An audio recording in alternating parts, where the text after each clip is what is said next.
Good evening, everyone, and welcome to the Saco City Council meeting for Monday, May 4th, 2026 at 6:30 p.m. Would like to make recognition of all members of the council present this evening, with the exception of Councilor Doyle, who has been excused, and with us tonight we also have City Administrator Pelletier. Would you please join me for the Pledge of Allegiance? Pledge allegiance to the flag of the United States of America and to the republic for which it stands, one nation, under God, indivisible, with liberty and justice for all. Great. Thank you very much. Okay, moving on to item number 4 under general. We do not have anything this evening. Item 5 is committee correspondence to council. Are there any councilors wishing to share?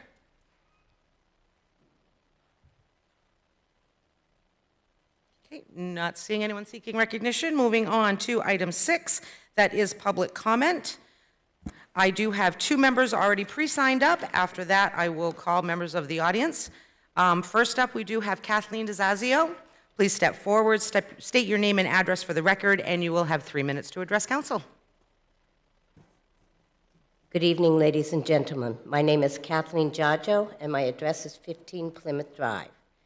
I sent an email to the council on February 2nd, 2026, because I had already had a conversation with the Saco Code Enforcement regarding illegal seasonal rentals in my neighborhood.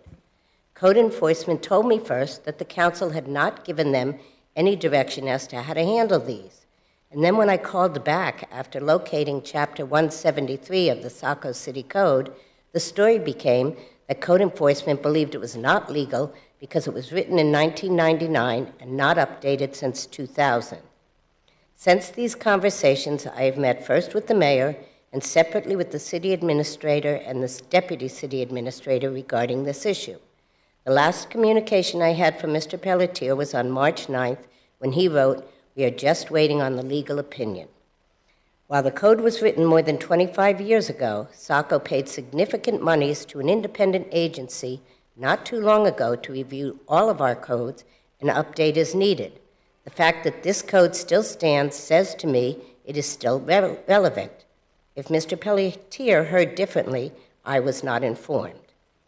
Under the purpose and finding in the code is the statement, the city believes and has found that seasonal rentals, no matter where found, pose a substantial safety risk to our visitor guests.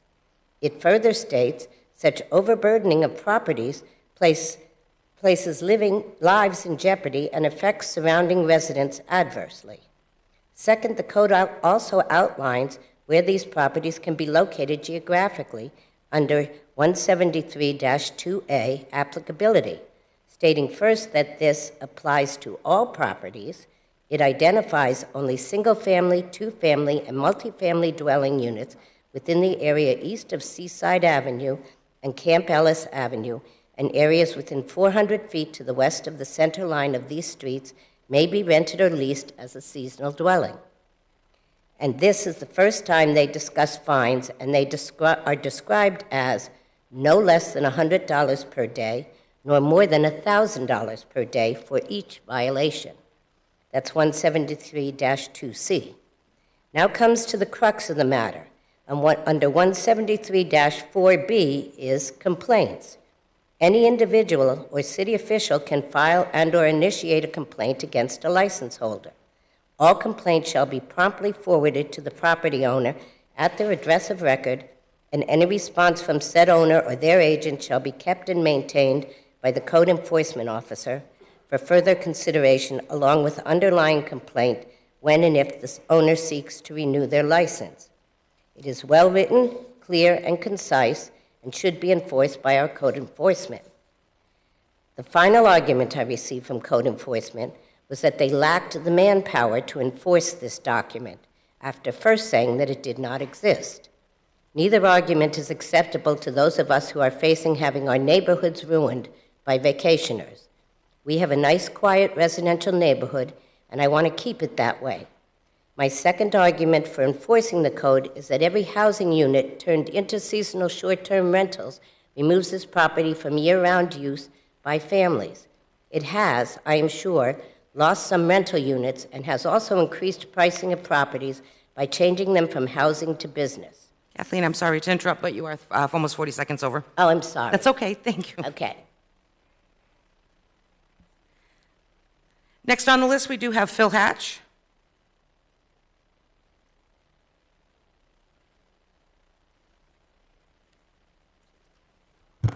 Good evening.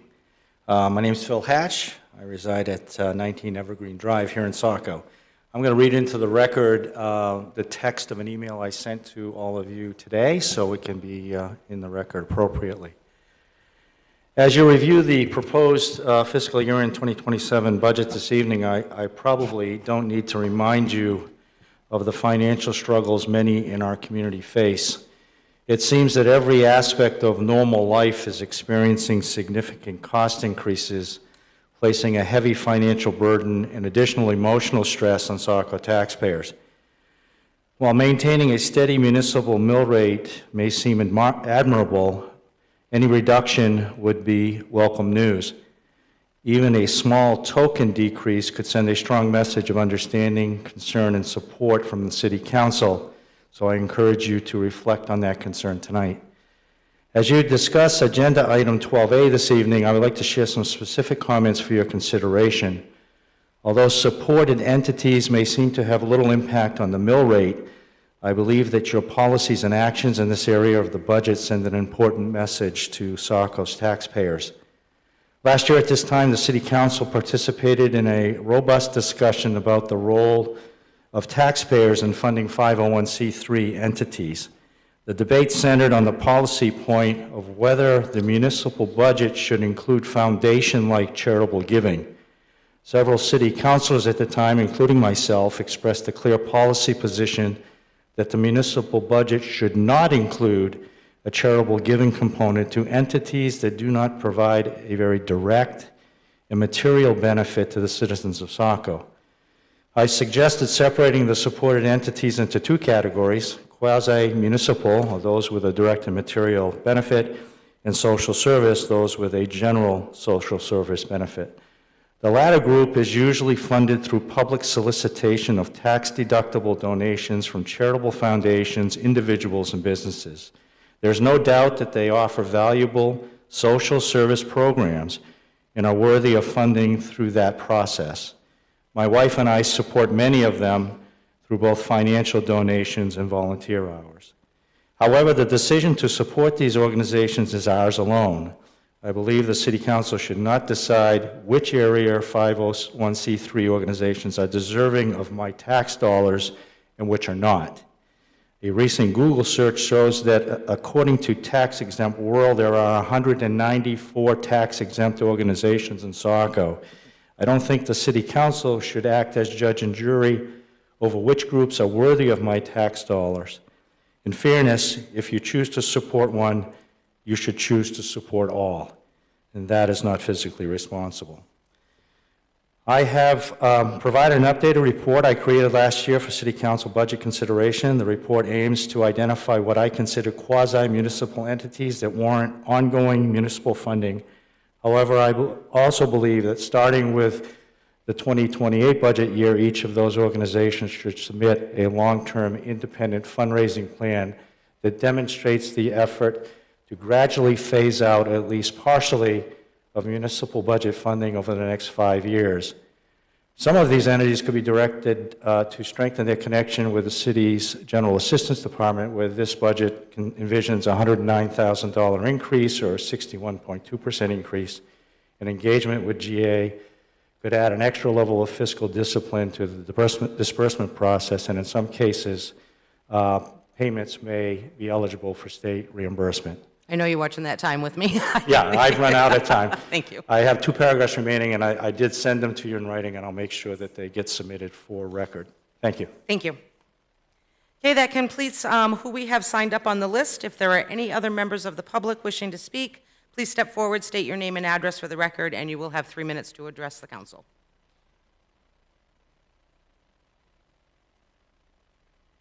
Okay, not seeing anyone seeking recognition. Moving on to item number 7, that is the approval of the minutes for April 27th, 2026. Is there a motion?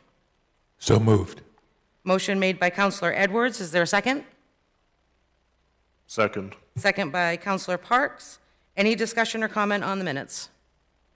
I need to abstain from the minutes because I was not in attendance at the Certainly. conference meeting. Thank you. Okay, not seeing any other questions or comments. Roll call vote. Counselor Edwards? Yes. Counselor Parks? Yes. Counselor Onen? Abstain? Thank you. Counselor Gale? Yes. Counselor Hewitt? Yes. And Counselor Johnston? Yes. Motion passes 5-0 with one abstention.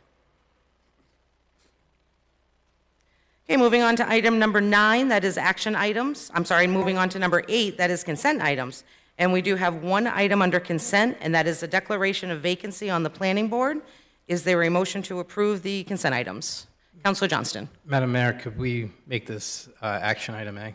Yes, thank you very much. Okay, consent item A will now be moved to action item A. So moving on to item 9, action items. Declaration of vacancy on the planning board, and that is Counselor Johnston. Thank you, Madam Mayor. Pursuant to Saco City Code, Section 4-41B2, vacancies on the board may arise in several ways, including when a member is unable to attend at least 75% of the meetings within any 4 consecutive months.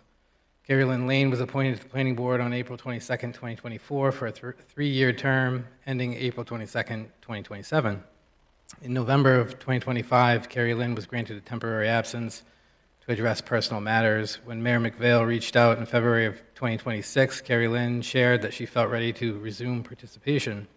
Since then, she's only been able to attend 2 meetings. Planning Board Chair Matt Provenkel and Mayor McVale have remained in communication regarding attendance. Matt Provenkel has continued to provide updates, recognizing that participation is important for the board's ability to operate effectively and support the community. Mayor McVale has also reached out to Ms. Lane to explore whether she wished to submit a resignation, understanding that life circumstances can shift and that board commitments can be challenging to balance. As of April 30th, 2026, a resignation has not been received. In keeping with Saco City Code, Section 4-41B3, the City Council is now asked to consider formally declaring the seat vacant so the board can maintain its full membership moving forward. Be it ordered that the Planning Board seat of Carrie Lynn Lane be declared vacant. I move to approve the order. Thank you. Motion has been made by Counselor Johnston. Is there a second? Second. Second by Counselor Gale. Any comment or discussion? Just quickly, Councilor Johnston. I thought, given this is actually the first time I've declared a seat vacant on the Planning Board, it warranted reading into the record. I think that, as we all know, the Planning Board can be time-consuming and intense at times. So I think that, given that and the lack of participation, which is vital to really being able to do that work, it makes sense to declare the seat vacant. I do want to publicly thank Ms. Lane for her contributions over the last 2 years or so. So that's all I got to say. Thank you. Thank you. Counselor Hewitt? Quick question. Has Carrie Lynn Lane, is she aware this is happening? Yes. Okay. Yes, she was, we had agreed she was going to get me a letter of resignation, but I believe she got busy and I had not received it. So she was aware that this would be happening if I had not received. Okay, anyone else? Okay, roll call vote. Counselor Edwards? Yes. Counselor Parks? Yes. Counselor Onen? Yes. Counselor Gale? Yes. Counselor Hewitt? Yes. Counselor Johnston? Yes. Motion passes 6-0. Okay, moving on to item B, which was formerly item A, that is the public hearing, adoption of the fiscal year 2027 municipal budget and school budget. And that is Counselor Parks. Thank you, Madam Mayor. On March 30th, 2026, the city administrator presented a recommended fiscal year 2027 budget. The school board voted on their budget, and it was subsequently moved forward to the council for consideration. The council met with departments and agencies to review and discuss budgets in April. I move to open the public hearing on the fiscal year 2027 municipal budget and the fiscal year 2027 school budget. Thank you. A motion has been made by Counselor Parks to open the public hearing. Is there a second? Second. Second by Counselor Edwards. Roll call vote. Counselor Edwards? Yes. Counselor Parks? Yes. Counselor Onen? Yes. Counselor Gale? Yes. Counselor Hewitt? Yes. Counselor Johnston? Yes. Motion to open the public hearing at 6:45 passes 6-0. If there are any members of the public wishing to speak, please step forward, state your name and address for the record, and you will have 3 minutes to address the council.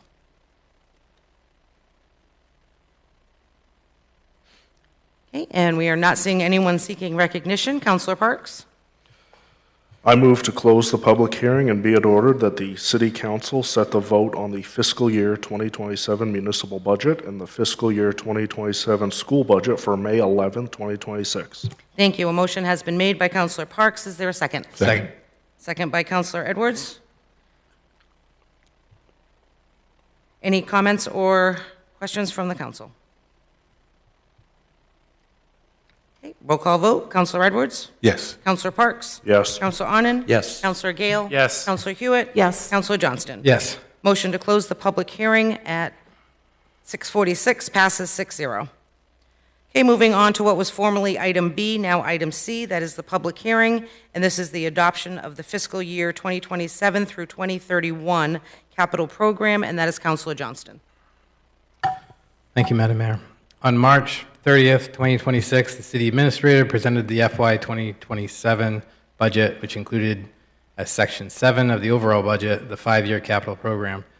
The Finance Department notes that final costs for the 2027 equipment may come in slightly higher or slightly lower than the figure set out in Section 7 due to rapidly fluctuating market conditions, and therefore the suggested motion includes an allowance to account for this or these disparities of up to, but not more than 10%. I move to open the public hearing on the fiscal year 2027 through fiscal year 2030 capital program. Would you like to correct the final year? Say fiscal year 2030? And it's a 5-year. 31. Oh, did I say 30? 31 then. Thank you. Just to clarify. Looking right at it. Okay, motion has been made by Councilor Johnston. Is there a second? Second. Second by Councilor Gale. Roll call vote. Councilor Edwards? Yes. Councilor Parks? Yes. Councilor Onen? Yes. Councilor Gale? Yes. Councilor Hewitt? Yes. Councilor Johnston? Yes. Motion to open the public hearing at 6:47 passes 6-0. If there are any members of the public wishing to speak, please step forward, state your name and address for the record, and you will have 3 minutes to address the council. Okay, not seeing anyone seeking recognition. Councilor Johnston? I move to close the public hearing and be it ordered that the city council set the vote on the fiscal year 2027 through fiscal year 2031 capital program for May 11th, 2026. Thank you. Motion has been made by Councilor Johnston. Is there a second? Second. Second by Councilor Hewitt. Any comment or discussion on the item from council? Okay, roll call vote. Councilor Edwards? Yes. Councilor Parks? Yes. Councilor Onen? Yes. Councilor Gale? Yes. Councilor Hewitt? Yes. Councilor Johnston? Yes. Motion to close the public hearing at 6:48 passes 6-0. Okay, that completes the action items this evening, and now moving on to item 10 under new business. Item A, we do have the review of the fiscal year 27 budget resolutions prior to the adoption. And Administrator Pelletier? Thank you. Thank you, Madam Mayor. We've included in your packet the draft resolutions. Years past, I think this was an opportunity for you to review and discuss them here from the dais, but this evening, Mayor McPhail has recommended that City Council go into workshop under a separate item, and these will be discussed in more detail during that workshop. So staff is recommending that City Council review and ask any questions and request any revisions to the draft resolutions so we can bring them back to you next week. Thank you. So when we break into workshop, we do have a packet of all of the items at the table. Okay, so moving on to item 11 is a suspension of the rules. Is there a motion to suspend the rules of order so that we can enter into a workshop to discuss the proposed fiscal year 27 budget and review of the draft resolutions? So moved. Thank you. Motion made by Councilor Edwards. Is there a second? Second. Second by Councilor Johnston. Roll call vote. Councilor Edwards? Yes. Councilor Parks? Yes. Councilor Onen? Yes. Councilor Gale? Yes. Councilor Hewitt? Yes. Councilor Johnston? Yes. Motion to suspend the rules of order passes 6-0.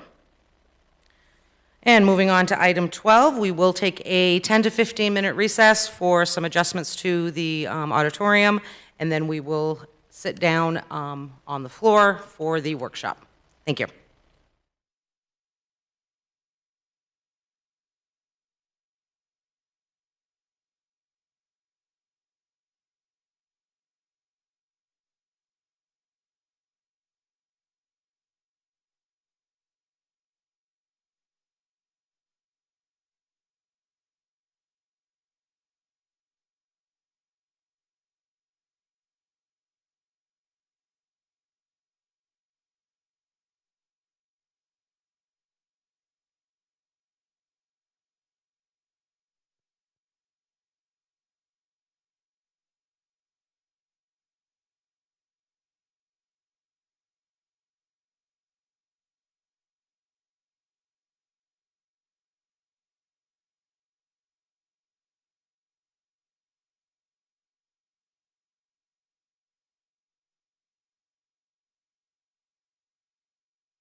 spreadsheet of all supported entities and their amounts requested, and that includes their last year amount and if they were included under TIF funds or straight payment. We are going to start right at the top and go straight down through. Because the entities were included in the city administrator's total, they have not been officially added to the budget yet, as far as the approval itself. So we need to take each one and approve it, deny it, increase it, decrease it, however we need to, so that we can come back next week with the approval to place in. Councilor Johnston, do you have a quick question? I saw your... Just to clarify, Yeah. The total is included in the projected mill rate, though, correct? Okay. If we were to approve every Everything. item as presented, that is what the city administrator's mill rate budget was presented at. Gotcha. Yep.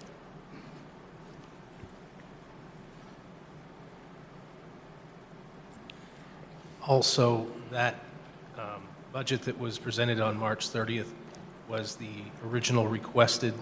There have been 3 supported entities that have since provided revised requests, those being Age-Friendly Saco, the Dyer Library, and TATV. So it's also noted. And you have those new requests in front of you, and TATV withdrew their request, so that will be taken out. But you do have the Dyer Library's new request going from 180, I'm sorry, that's age-friendly, going from 1,151,356 down to 1,102,068, and age-friendly dropping from 187,000 to 151, which we will discuss more as we get to each one individually. Councilor Edwards. Thank you. So that true total at the bottom of the requested for fiscal year? Original total. That's the original total? Yes. Okay, thank you. Yep, yep. And please, I want to remind everybody that this is a free, open discussion forum, so you do not have to address me to call on you. I just ask that you do not speak over each other. Give each other a chance to finish their comments, and then you can feel free to jump in. Okay, so starting from the top. So again, what we need to do is each one needs to be approved or denied to be placed into the budget. And then you also have the opportunity to ask questions and increase or decrease the amounts as you see fit. You may want to approve it, but you don't want that total requested. Just let us know, and we can discuss it. Everybody will get a consensus, and then that is what will be brought back for the final approval next week. Understood? All right. Okay, so we will start at the top with the Adoptive and Foster Families of Maine. They are asking $3,000. Last year, they came in and were presented with $1,500. You told me I don't have to be called on, but Nope. it's not normal for me not to be called on. My personal opinion here, and I'll probably make people uncomfortable with this, but I'd like to strike this altogether, outright. It was added several years ago when a particular counselor was on council.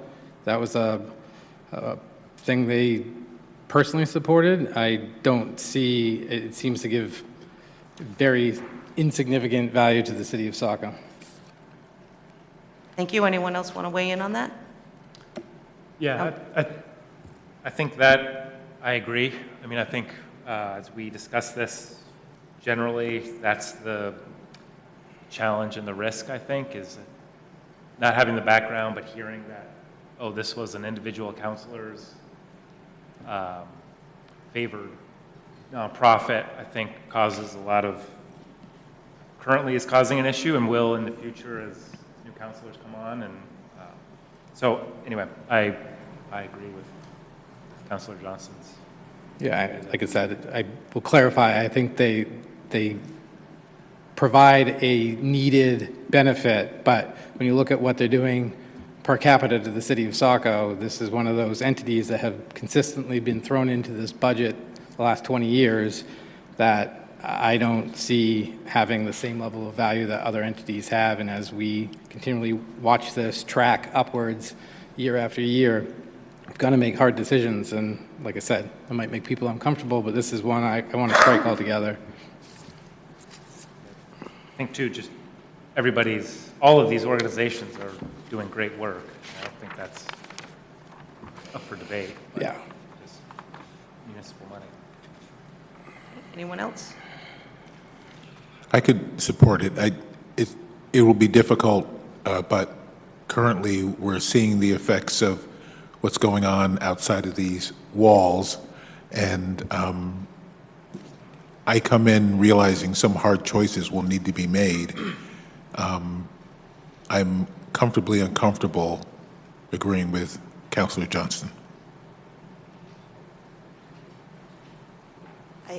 I agree with Counselor Johnson and Edwards and Gail, that although it provides great services, I don't think it should be the taxpayer of Saco's burden. I think there's other sources they could go to, and because it's not a 501c3, we want to make sure whoever we're supporting is properly audited and thoroughly vetted. So again, just a reminder, the recommendation would be brought back next week as the motion. So you'd be able to make your final vote on that. So it looks like anybody else? So, okay, small consensus. We will bring this back next week to decrease.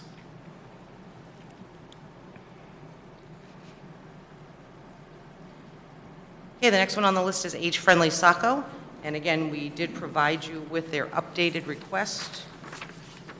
The updated request, just for a little historical background, was brought forth as the executive director had stepped down.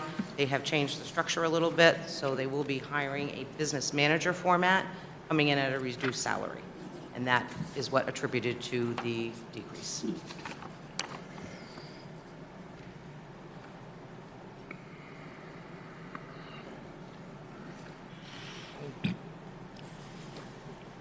I think just on their presentation and the materials, personally, I found them in the library, when you present data and show the impact, it's so much more helpful to make decisions about funding, and I think they and the library really kind of had the gold standard of that. That was super helpful.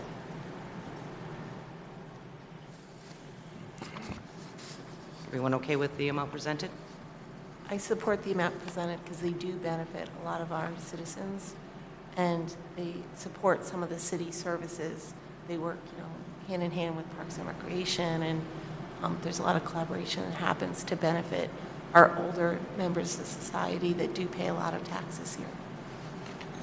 And again, just some historical. Last year, when we approved the new director position, we paid 80%. So this year, again, we are paying a portion of this. I know that their presentation included some very aggressive fundraising skills going forward, including thrift shops and things. Yeah. So next year will be the opportunity to look, see how that's going for them, and be able to maybe revamp some stuff. Yeah, that was what I was thinking. I support the request. I was pleased, impressed by, again, some of their comments about funding opportunities. I'm hoping that they'll return next year with, at least starting down that direction to be less reliant on the municipality. Thank you. I fully support their request. Thank you.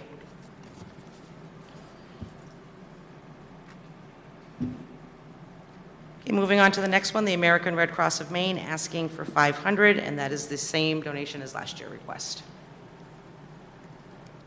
But again, I want to strike it all together.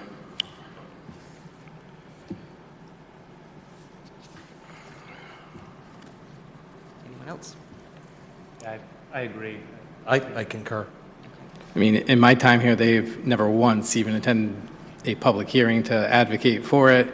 I believe this is another one of those examples where several decades ago, someone made the request to a councilor, they approved it, and we've just been funding it ever since. Okay, thank you.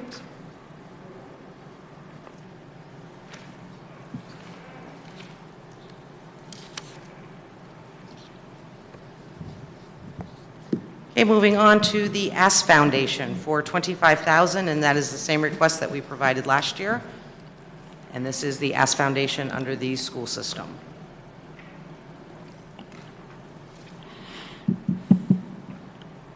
I support the number they're asking for. As someone who has worked in the schools in the past, I've seen firsthand some of the needs that pop up that this type of an organization could help and fund, and I trust that the management of the school system is handling it to being done wisely and carefully to benefit our city and the students, because if their needs aren't met, if they're not in a home with heat, if they don't have food, all the money we spend on education is wasted. It's Maslow's hierarchy, so I support that number. Thank you. Anyone else? I would agree with Councilor Hewitt. I agree. However, I'm wondering why or if it can't be wrapped up into the actual school budget. Because it's such a focused beneficiary group that feels like it could be within the school budget. It was created as a secondary foundation. Biddeford has a very similar program as well. So it is outside of the school, in addition to, they receive a small portion of federal funding that's incorporated with the school aspect. And this is a secondary aspect that is completely separate. So it is generated as a 501c3. Can we ask, the superintendent is here? Yep, we do have Superintendent Ray. Yep. Good evening, everybody. The biggest reason about the development of a 501c3 for this work, there's a couple of major factors. One, these are funds that are used that aren't necessarily the traditional school funding of dollars, meaning like things like making sure heat's on in an emergency, or a hotel room on a Friday night, or some of those things that happen to families that need immediate assistance. It allows a level of flexibility. Number two, it also allows us, by having, through the 501c3, to go after many, many grants that are only for nonprofit groups that benefit children. So it allows us to, one, we also get to write in the narrative that we have city support. We get to sometimes combine together with Biddeford and Dayton's nonprofit that allows us to use some of the demographics that help our application. And it gives us a lens for fundraising,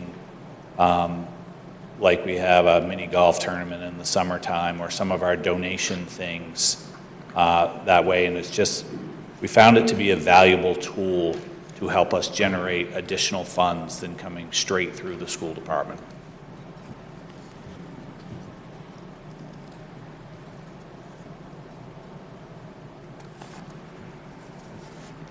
Thank you. Anyone else with any additional comments or questions? Councilor, yep. Sorry. It's okay.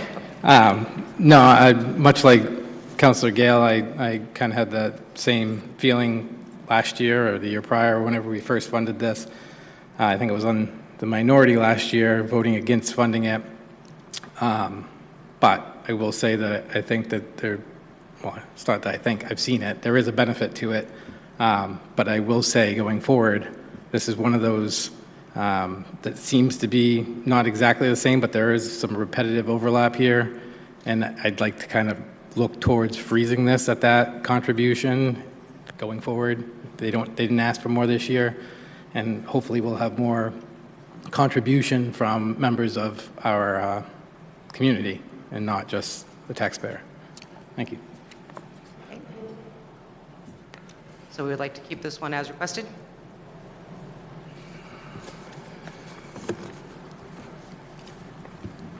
Okay, moving on to the next one is the Biddeford Food Pantry. They are asking $5,000 this year, and we provided $1,000 last year.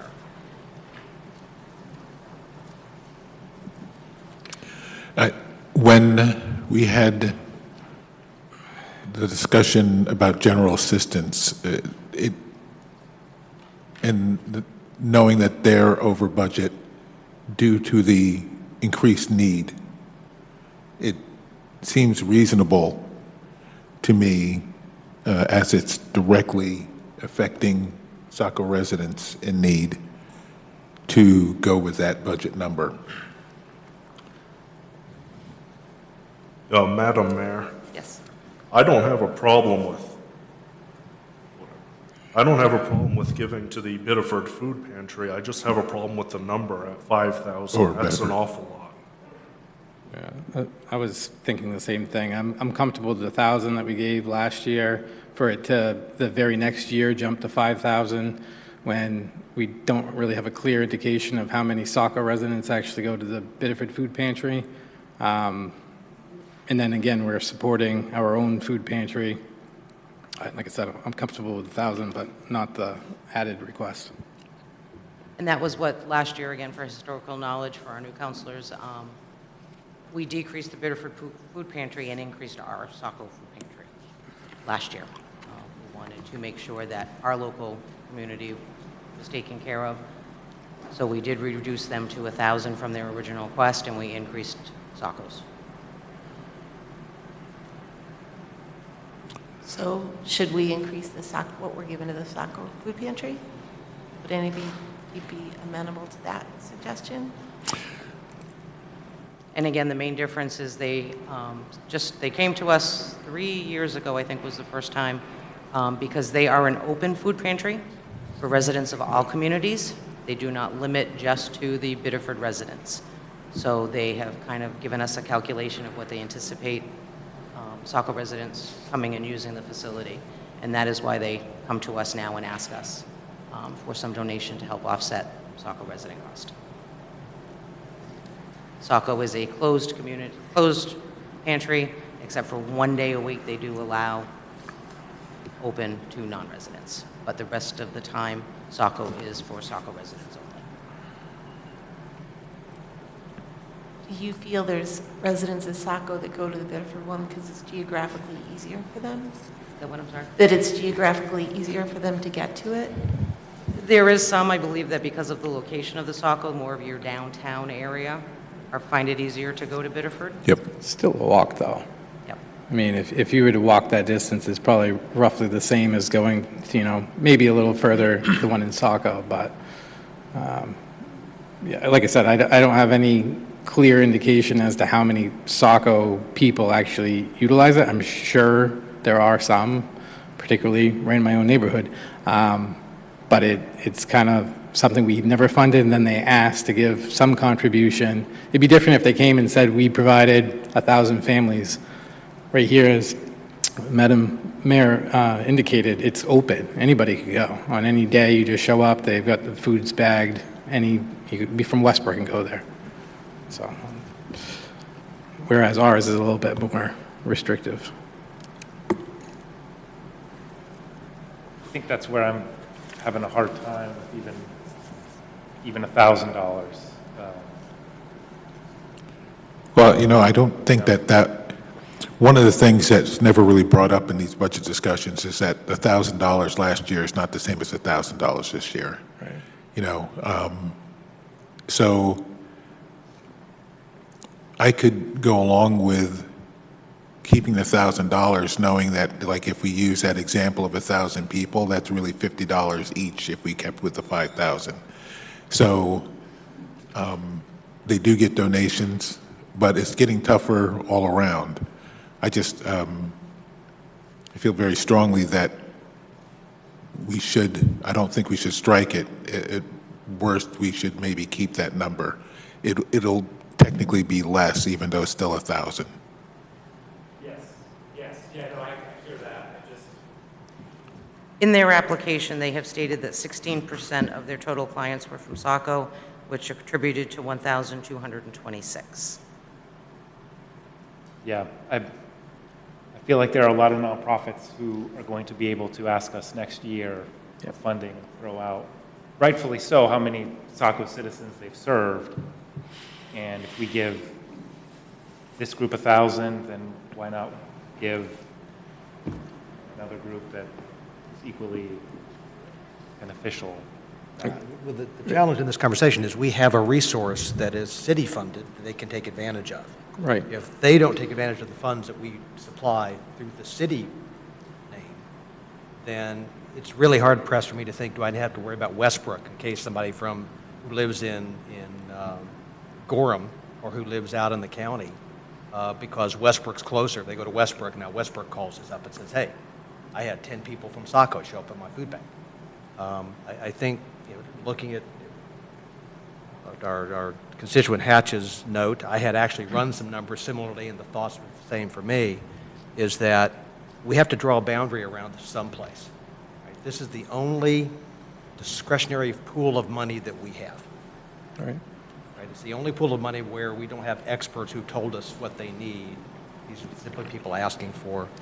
And as much as I want to help everybody, I think the first place we ought to start is there a limit on the amount of money we want to spend for this activity?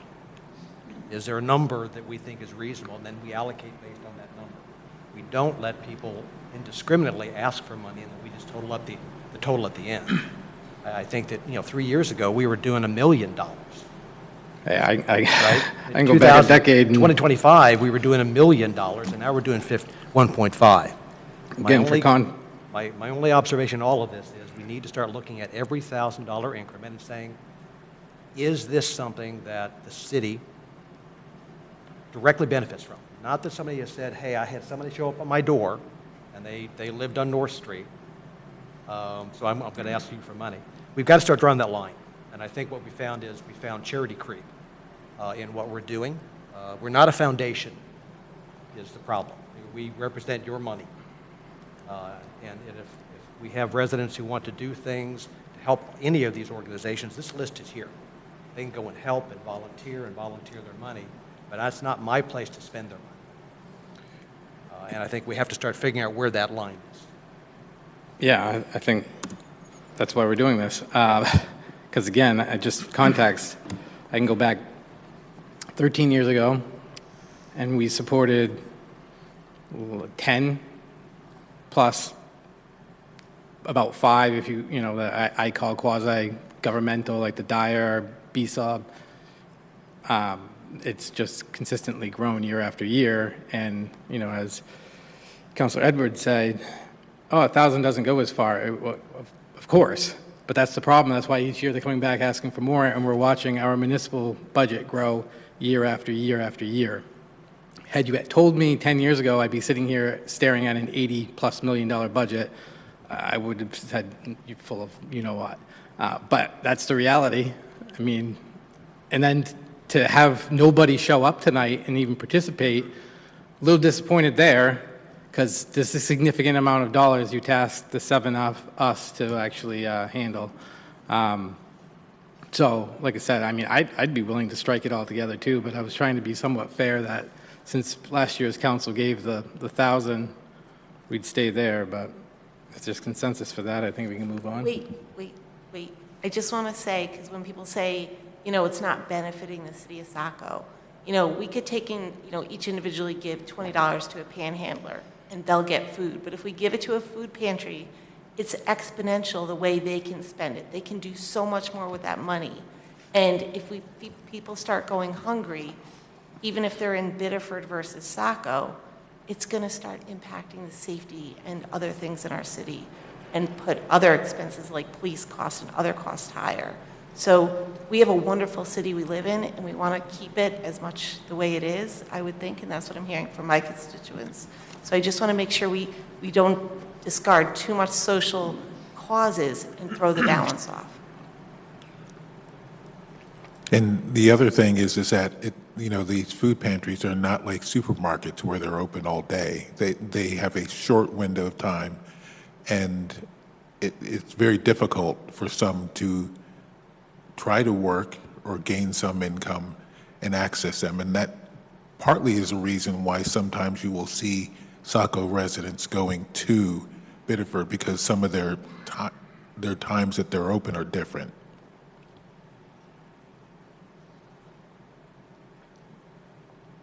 Anyone else? Okay, so do we want, nod your head if you want to take it back to 1,000. How many? Leave it at 5? Or maybe break in the middle at 25? I'd be okay with 1,000. Take it down to 1,000? Yeah.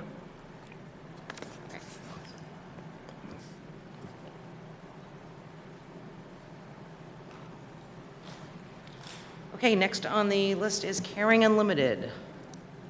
They are asking for $6,114, and that is the same amount as last year.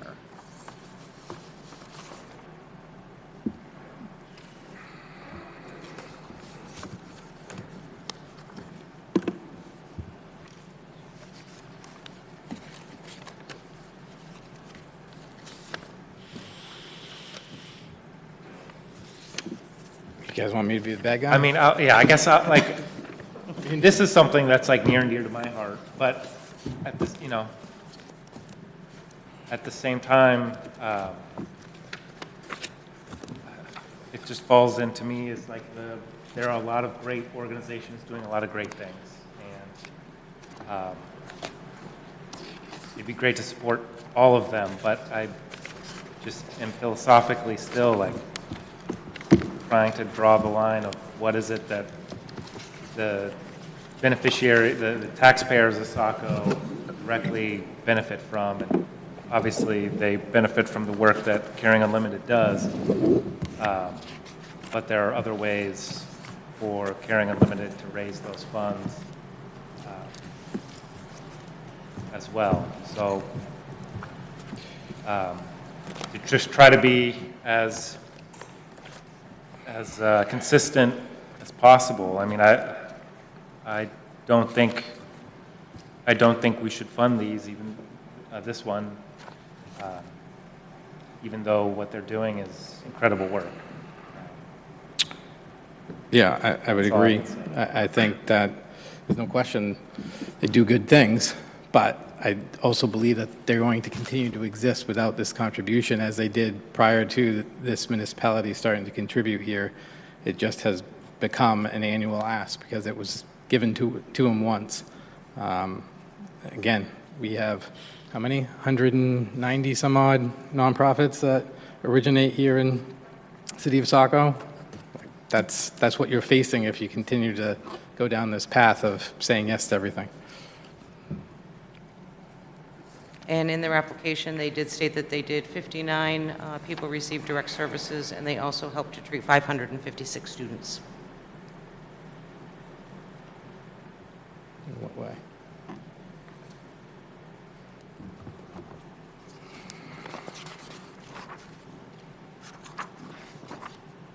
Is there a suggestion to keep as is? I move we remove it from the list. Remove it from the item completely? Yep. Is there an alternative option? Okay. Thank you very much. Okay, moving on to day one. They have asked for $1,500, and they did not receive funding last year. This would be a new entity.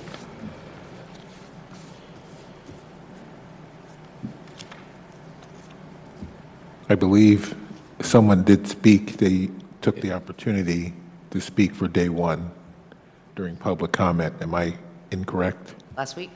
Was it last Yes, week? there Yeah. Okay. was a- yeah.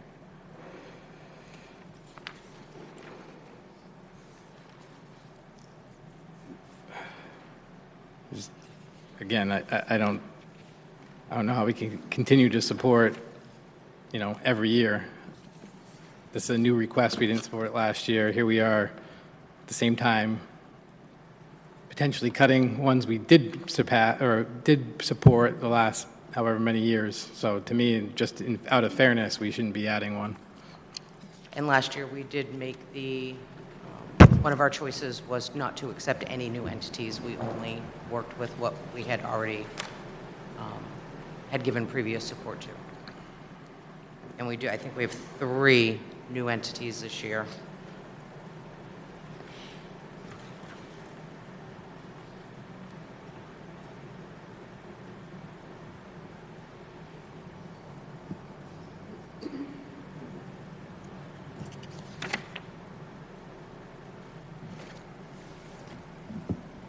So I guess 2 that's- entities, yeah. SEC being in favor of eliminating this one for the restriction.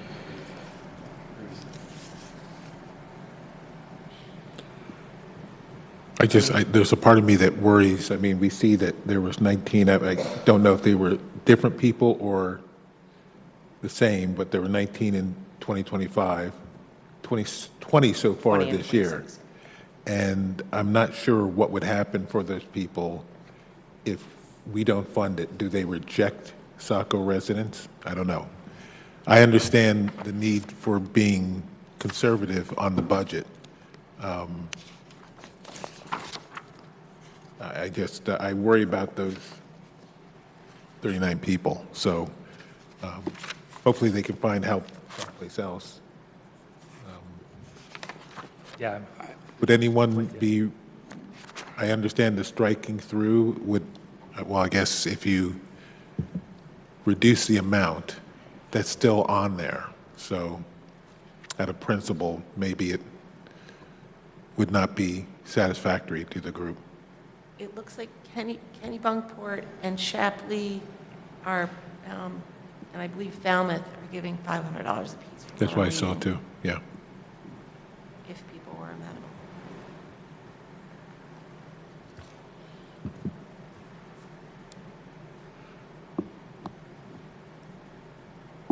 Would you like to drop it down for 500? I would.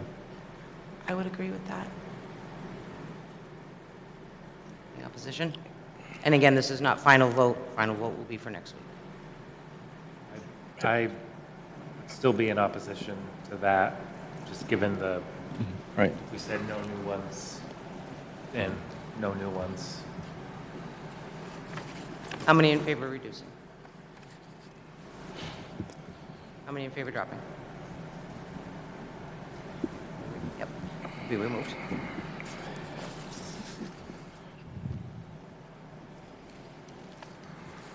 Okay, the next on the list is Dyer Library, and again, you have the new submitted budget, which brings them even from last year.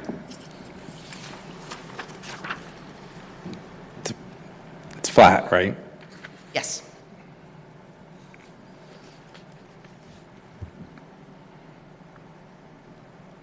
Move to keep. And they came in flat last year, and again, just for some historical background knowledge to that point, Facilities Director Don Roth presented that we will now be assisting with some of the maintenance aspects to it.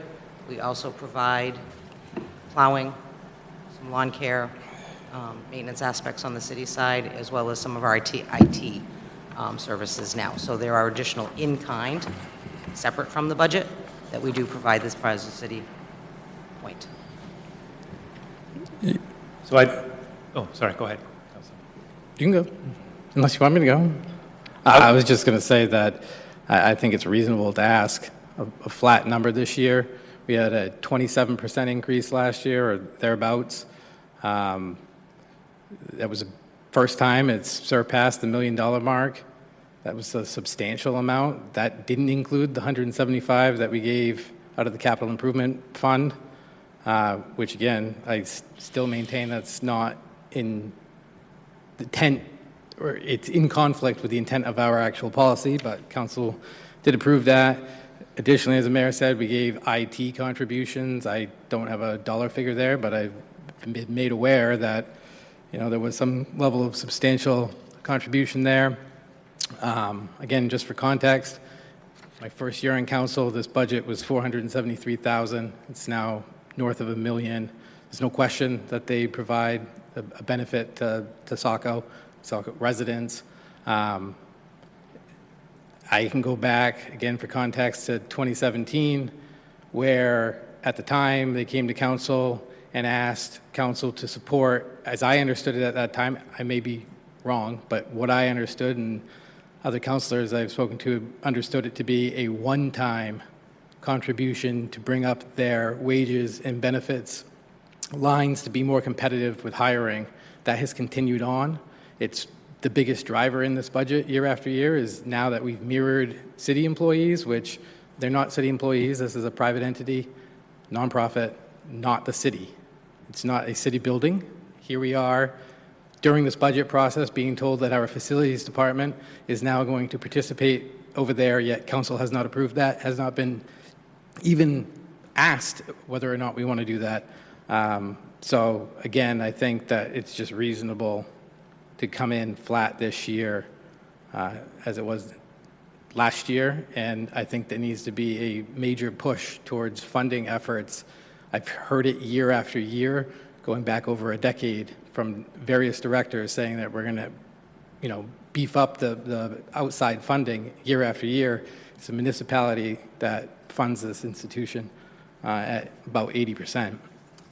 So, I mean, that's where I stand with it, and I will say for the record, I have supported every single budget of the library, every request they've made for the last 14 years. This year, I look at this and say, at some point, we really need, particularly when it went north of $1 million, that is a larger department than several of our departments combined, city departments, those that we're actually responsible for. We have no responsibility to the Dyer Library.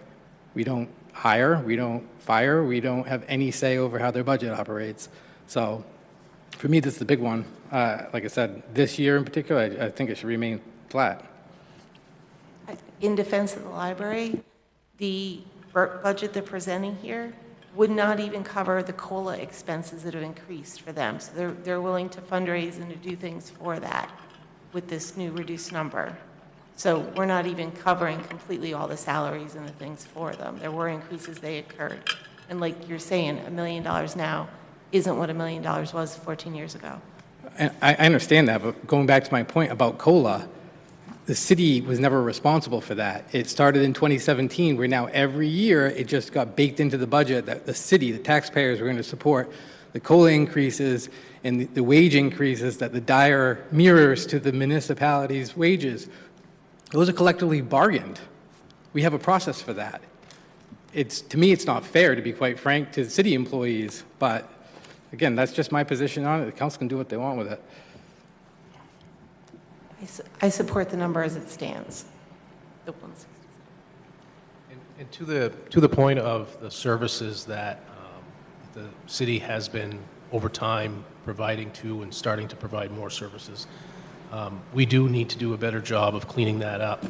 I've talked to the director over there, and she and I think, are on the same page that this coming year, what we're going to bring forward to council is a comprehensive MOU that you will vote on and decide what level of services that the city should be providing or could be providing through those various departments, public works, recreation, IT, and facilities. I guess maybe a question to the director, because my notes are over at the table there, but I thought I heard, so on the presentation, there is no cost of living adjustment in this. And then I thought I heard that you all would be trying to raise that through other means, or that sounds difficult. Yes, I think it would be difficult. We have a fundraising strategy that allows for... Sophie, sorry, could you speak to the mic so the public can hear out there?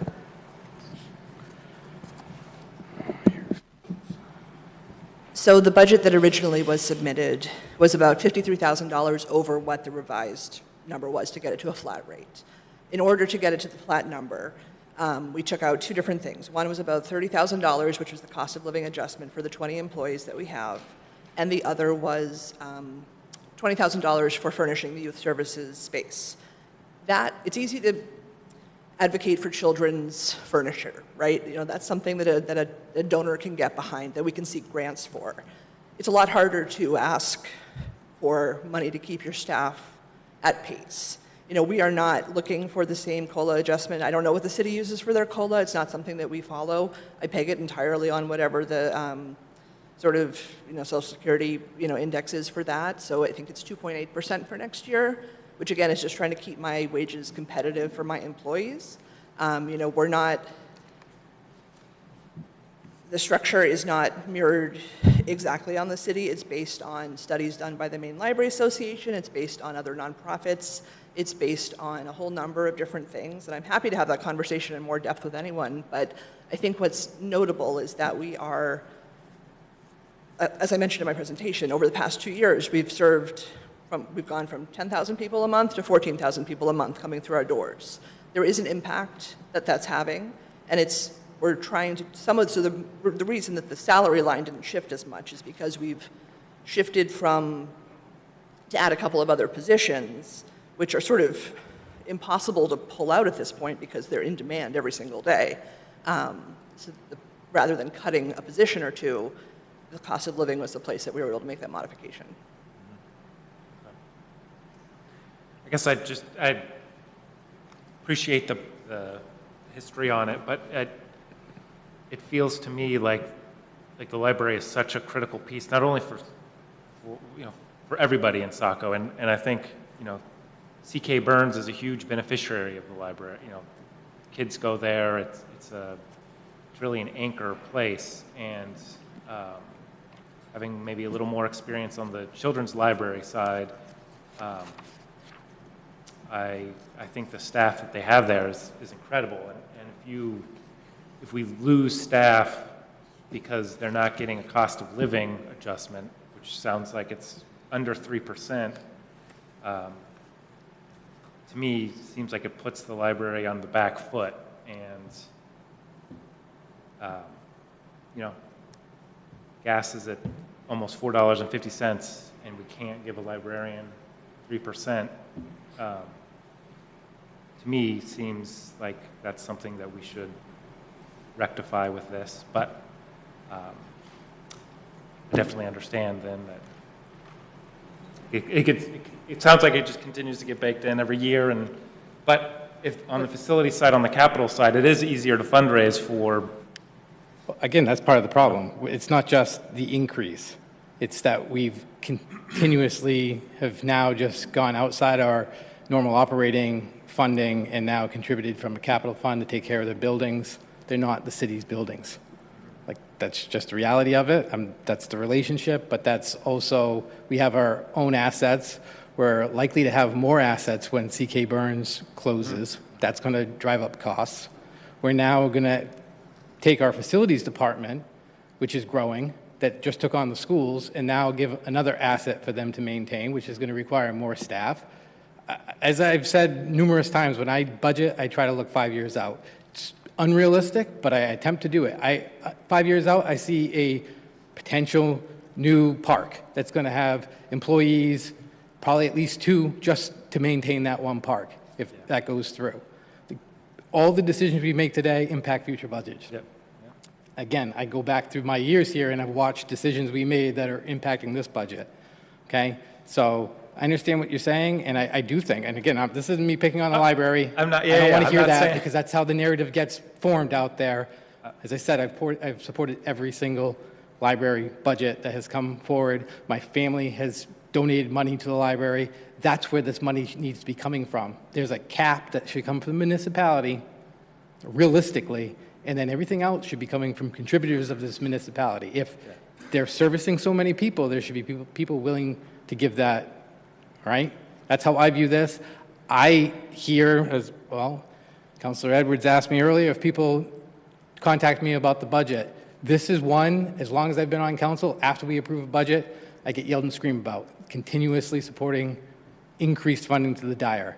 Yes, there's many that utilize it. There's still a good chunk of the population that haven't stepped foot in that library. I can't force them in there, okay? I asked my daughter today, what do you think about the library? Her age group, nobody goes to the library. No, maybe she's a little aged out of the library, but the reality is things are shifting, costs are driving up, and we have to make decisions. And like I said, this isn't an easy one. It wasn't easy last year when I was critical of using capital funds. But I'm here this year, and I'm trying to rectify it, at least for myself. Like I said, you guys do whatever you want.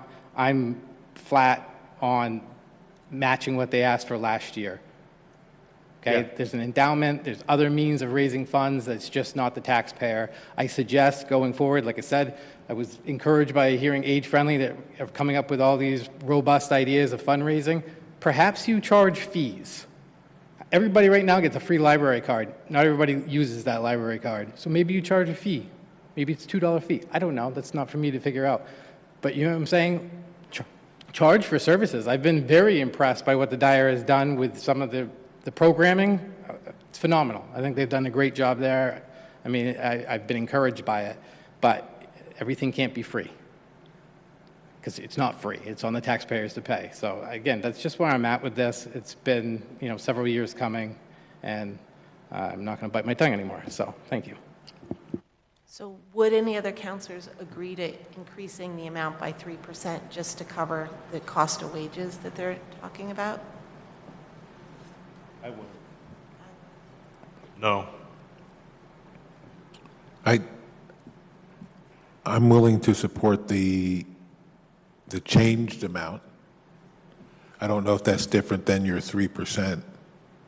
That cuts out the 3%. That's with the That cuts 3%? out- That cuts out 3% that they need, that would cover the cost of Okay, living increase. so I guess, yeah. Just to provide some clarification, a 3% on the increase in wages would be, you'd have to add about $25,000 to $28,000 to last year's amount to cover the 3%, just so you're aware of what that is.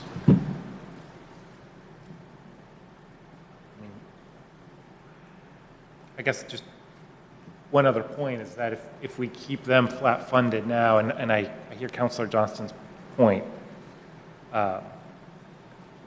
however, eventually, staff there will need some sort of salary increase. And as we continue to move in out years, they're not going to be able to fundraise for that. And so that the request will be coming back higher for salaries in the future, is what I would assume.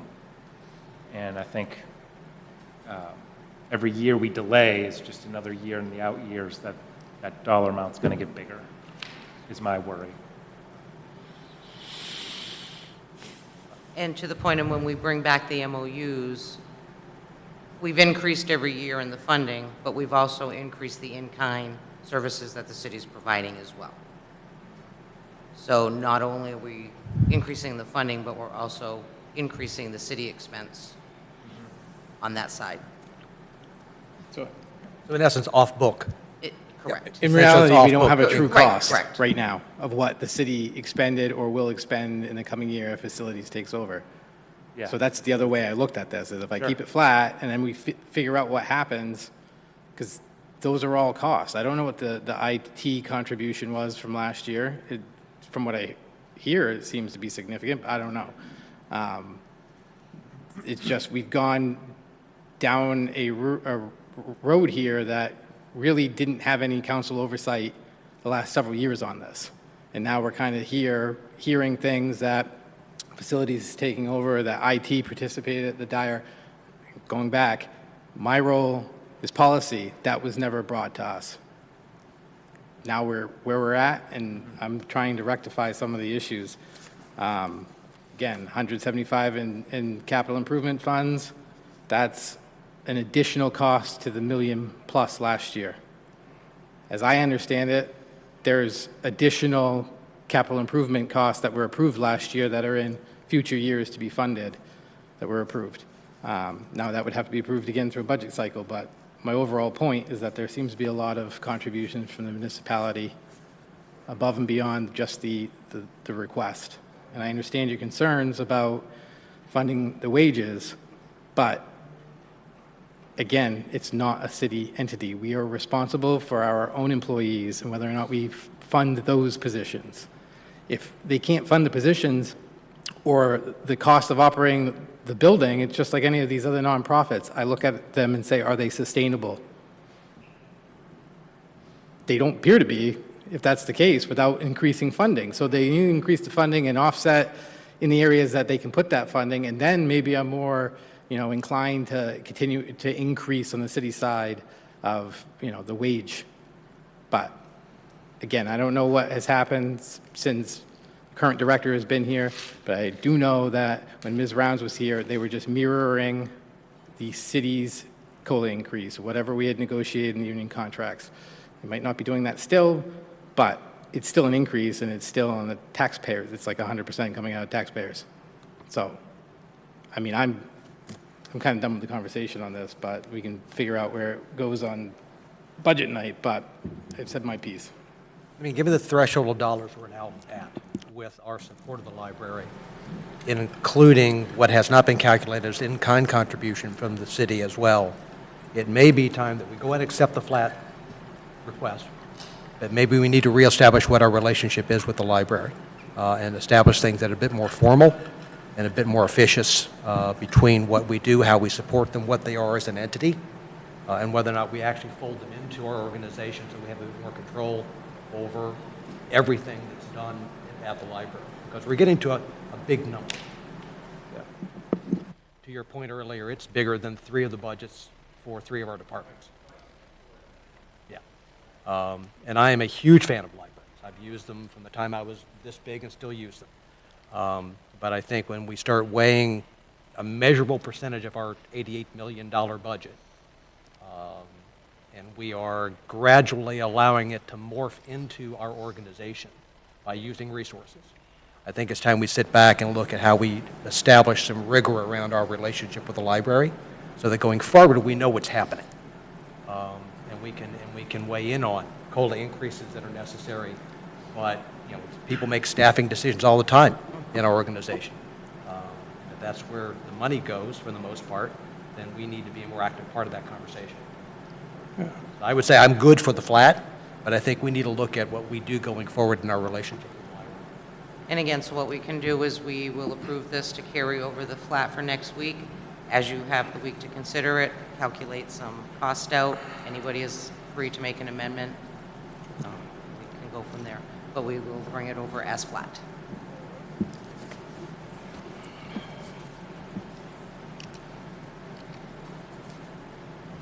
Okay, next one is Saco Bay Trails for $3,000, and that is the amount that we provided last year as well.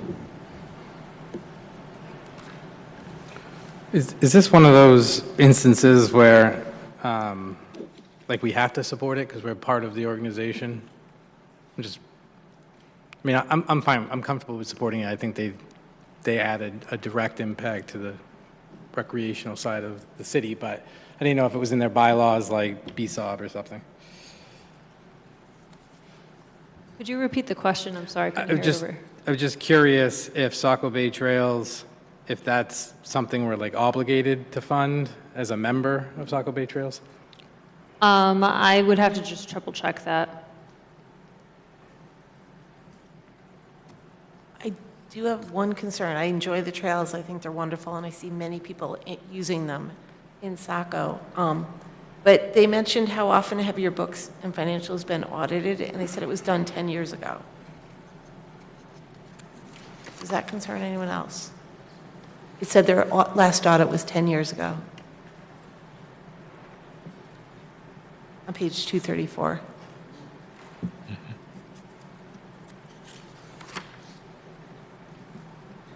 mean, the short answer for me is yes, because, Yeah. you know, there wasn't a whole lot of presentation, and again, I like data and numbers, and that remark stood out, and there's another entity that similar had the issue. Could is Director Summers here? Director Summer?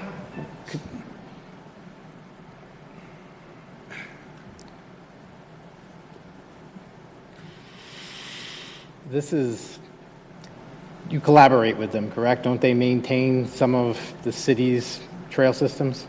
They do. So they help out. They do maintenance weekends and so forth down on Atlantic Trail systems, down Horton Woods, as well as civilian trails.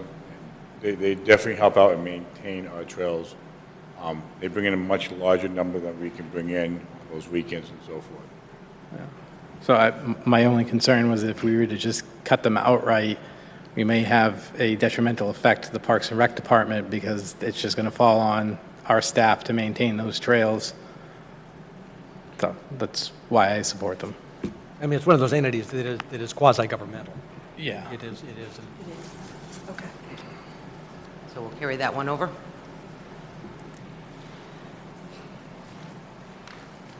Okay, next one is the Saco Food Pantry, asking $15,000, and that is the same amount that we provided last year. I move we keep it. Yeah. Carrying that one over.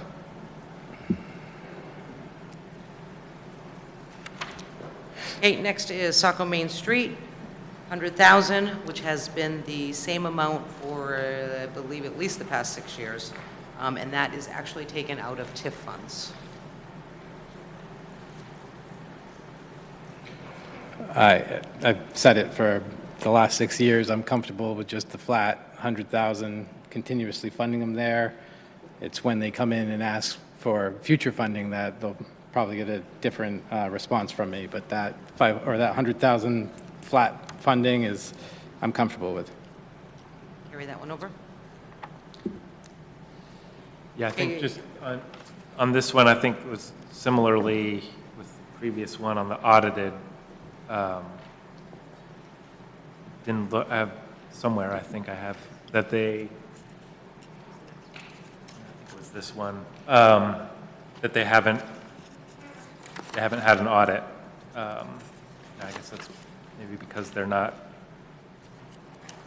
required to, but it just didn't seem like there was much in terms of backgrounds on their funding. Background on the one? Yeah, like they're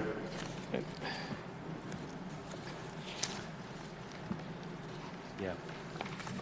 Anyway, but yeah, that's supported, but Yeah, this, again, the 100,000 was increased, I believe it was 6 years ago. 2020. Under former Director Biggs, we brought that in and we moved it to TIF funds.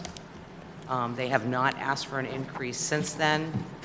In the last couple of years, they have been attempting to increase some of their grant writing, getting in grants. They've, small fundraising. The biggest hurdle with them over the last couple of years is that per the Maine's downtown, the State of Maine Downtown Organization, it is supposed to be a third municipality, third sponsorship, and a third fundraising. They have never really quite met the fundraising threshold, but for the services that they do provide to our downtown, to our residents, and again, asking no increases. We've kept this flat for years. I do think you're starting to key in on something that we probably should look at following the budget, which is we're starting to see several of these organizations that haven't had their books reviewed in 10 years, and that probably we should amend the policy to require every X amount of years that they do have a professional look over their books. Yeah. I don't know if it needs to be a full-on audit, but at least have, because I know some of them have maybe someone on the board that does their books or whatnot, but they should have someone skilled in the profession of bookkeeping at least. I mean, if the process is going to be using applications every year to apply for funds. It's just not a requirement. We simply right now. upgrade the application to say, to apply for a fund, you have to have had your books reviewed for years. Right. Simply make it a caveat going forward. Yeah. Yeah, I think I So think one we of the just things- created the form last year. I'm just saying Right, as we go so forward, we're learning, right, how that's a going to work. key thing we should include. Now, with regard to Saco Main Street, to the point of thirds, I do have some concern with their participation in the regular structure of this organization statewide. I don't know that it's unreasonable to set a goal for them, saying if you meet a goal of X, Y, or Z, whatever the percentages may be, that we can continue to move forward. But if they can't show progress to meet what is the basic standard for this organization, which is established statewide, that we need to make sure they know that we may question their asks going forward. The other question I've got as well is, by TIF definitions, do the funds have to then be audited to the TIF requirements per the district that the funds are pulled from? Is that a requirement when you use TIF funds? And they pull from the downtown. Right, so do they have to submit documentation that says they met the boundaries around the TIF funds? We have directed, They do not, okay.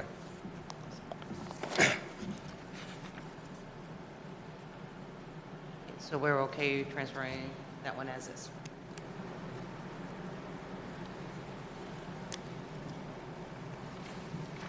Okay, next up is the Saco Pathfinders. Madam Mayor? Yes. In recognition that the Saco Pathfinders is a model-supported entity, I move to carry it over. Any Any objections or comments? No, I agree. My understanding is that the snowmobiles, the registrations generate revenue, so essentially we're just passing through back to them. I think it covers the 5,000 amount, so it's really not a cost. I would say in the future, we would, for the amount of discussion there's been about audits and things, that maybe we need to apply that equally. And it doesn't seem like, I know it's a very worthwhile organization, but it does not seem like they've had an audit. So if we're going to force others to be audited, I don't see why we don't do that with Pathfinders as well. And Emily, correct me if I'm wrong, any approved supported entity that we pay out, they do submit their financials. We ask for the financials. So, Or Judy, I think we,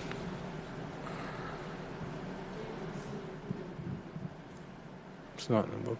Yeah, we received backup, like appendices to each of these completed application forms, but we weren't going to print each and every single set of audits for you all. So if there was any financial data they could provide or any details that went along with the application, it was provided.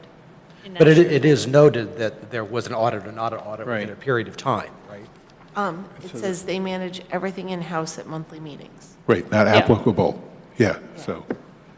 But, yeah, and I think there's a distinction between like an audit Right. that you hire a CPA firm for, but I think what we're looking for is more informal in some of these smaller cases. An organization like this can't afford an audit, and I don't think that's not what we're looking for, but we do want to see some sort of financial viability so that 6 months from now, an organization doesn't collapse and then strand taxpayer money.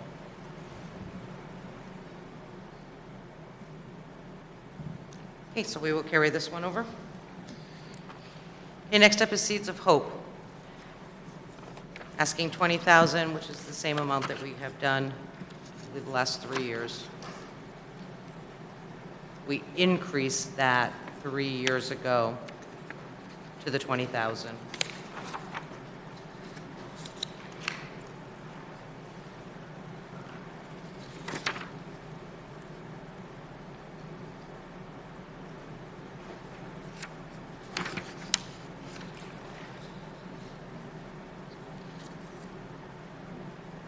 Page is that?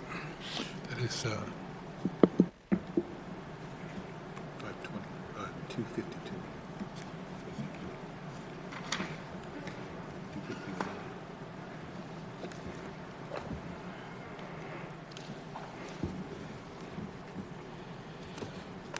Need a second to look at that one, or is that a? Oh, I mean, I just want to make sure if there's no comments and just go ahead and transfer it, or if you're looking for, No, I say we move it forward. yeah, I support moving it forward. I think going back to Councilor Hewitt's point, this, with the food pantry, I think this one specifically, if we were not to fund it, you would be far more apt to see people on the streets. I don't know what the percentage is that they service from Saco, but I know I've personally sent probably 5 or 6 over the last 2-3 years. unfortunately, that number's a little hard to determine too. Right. because- But I also know that we're not funding it nearly to the amount that the city of Biddeford is. So it's not like we're on par with them. And So we I- are thankful, actually, for Seeds of Hope right now. I don't know if you guys saw the news that they are now taking over last year's Yes. closed York County shelter. Yeah. So Vassie and her crew there will be taking that over responsibility as well, getting that shelter back open. Funding not going there, that's staying in Biddeford, but, excuse me. All right, so we will transfer that over. Thank you. Southern Maine Agency on Aging, Meals on Wheels program. $7,500, which is the same request as last year.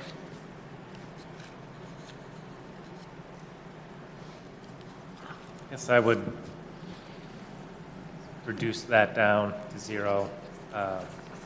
Obviously, they do great work. But we're Sorry, funding a lot of a folks. little bit more in the mic. Oh, sorry, they're doing great work. I'd do a 0 on this, though. You know, we're funding a lot of similar need agencies. There's general assistance that's available, and I think some of the other requests that I've advocated for zeroing out, this should be one as well. I argue we keep it. They provide Meals on Wheels. They say there's there's 88 people from Saco using it. If you calculate it out, it comes out to $10 a meal. They provide 2 meals a day, one hot and cold, and although there's general assistance, if you're an elderly person that can't get out of your house easily, meals are being brought to you, and they're balanced meals that are healthy. So you worry, especially with the way the food prices are going up, that the elderly are getting. So it is an expense to Saco, but I think there's a benefit to the city.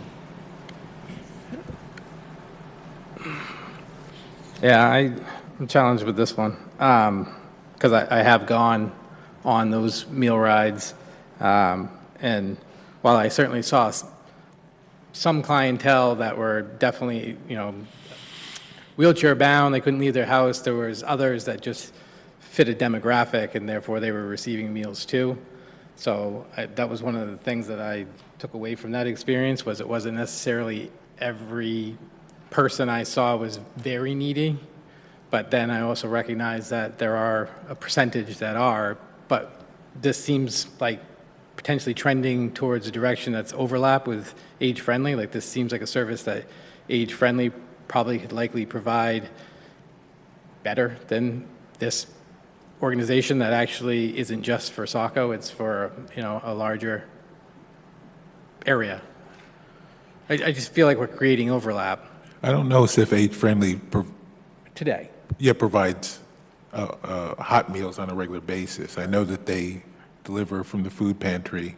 I know they have meals at the Elks.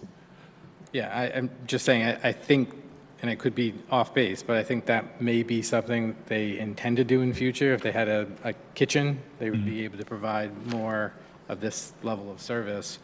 So like I said, I'm kind of split with this because Right now, Age Friendly doesn't have a kitchen. They use the Elks. But they do provide food.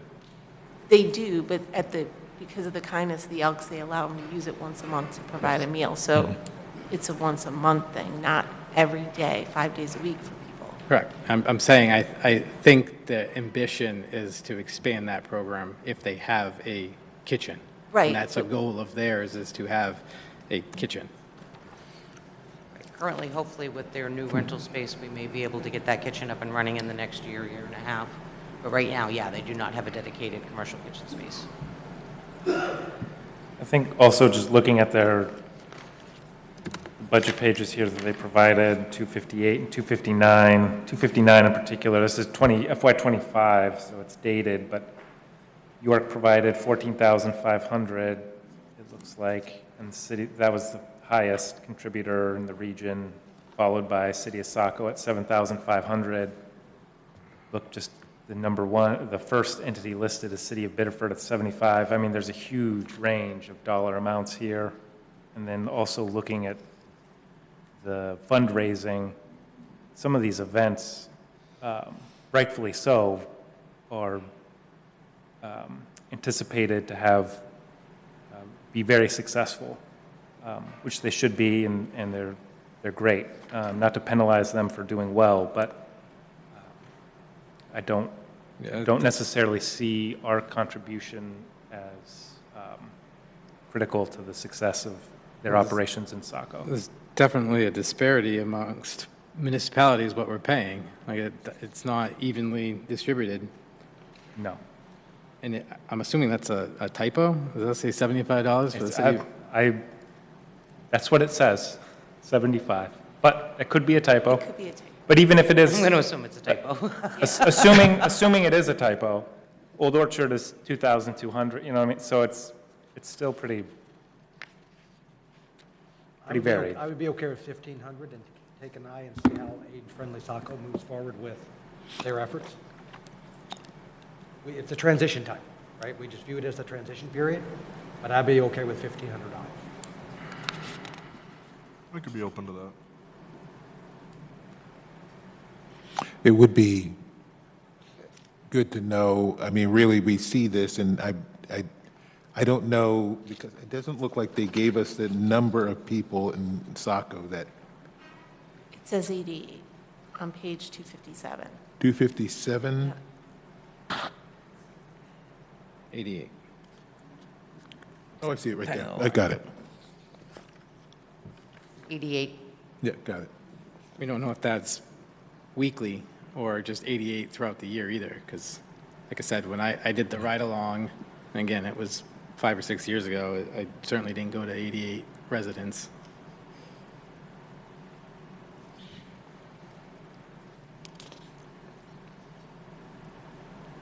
Would we like to move this over at 1,500? I'd support that. Okay.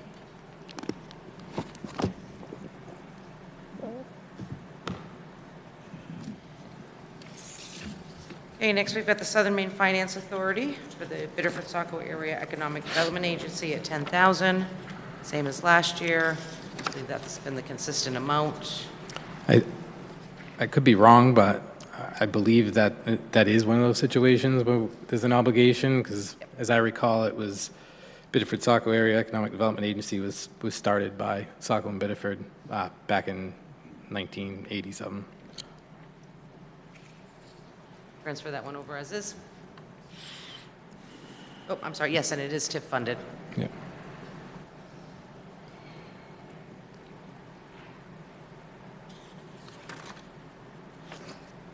Okay, next one is Sweetser. They are asking 5,000. They requested last year, but because we did not accept any new, they did not get funding last year. They did reduce it. And then on the aspect that they do receive no property taxes from the city as well. So Yeah. they're then again are getting benefit from the city. I move we strike. I would strike that. I'm okay with that. Great, thank you. And as we stated, TATV withdrew their request. Next one is Vet to Vet Maine. They are asking 4,000. Last year, they received 1,000. They're asking for 4,000. 4,000. Yeah. Yeah, they're asking 4,000. Last year, they received 1,000. What page? 273.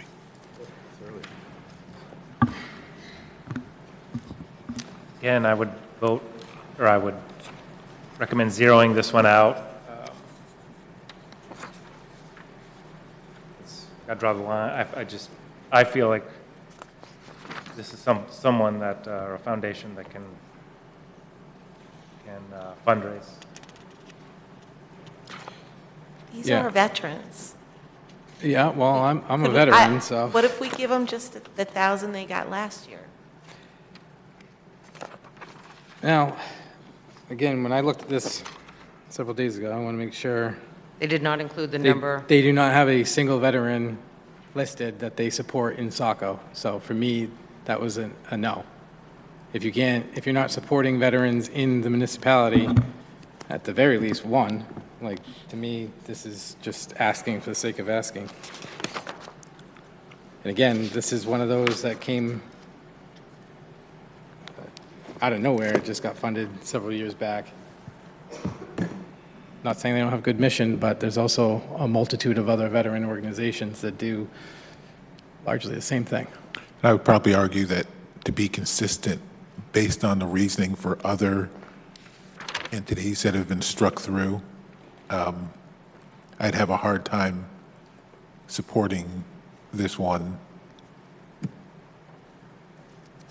Consensus, strike. Yeah, like I said, I would probably support the 1,000 if I had more data that shows that they are doing something in Saco and it's just not I mean, it's not that difficult to create a nonprofit And that's my concern, is that I can go and create a nonprofit tomorrow with a simple form and then go around asking people for donations. And I want to make sure that funds we are going or giving are going to, needed organizations that we can track here. Again, maybe they are providing for Saco, but they left it 0 for me, so that became a no when I was reviewing this earlier. Has any of the city services worked with them at all, or does anybody know of this organization? Any more information? They've never come before council. Okay, move to strike it. Thank you. All right, next one is the Veterans Council, the Owens Davis Post. Their annual request has been 1,000. That's what we have provided over the last few years. This is our local group that goes out and does all the flags in the cemetery.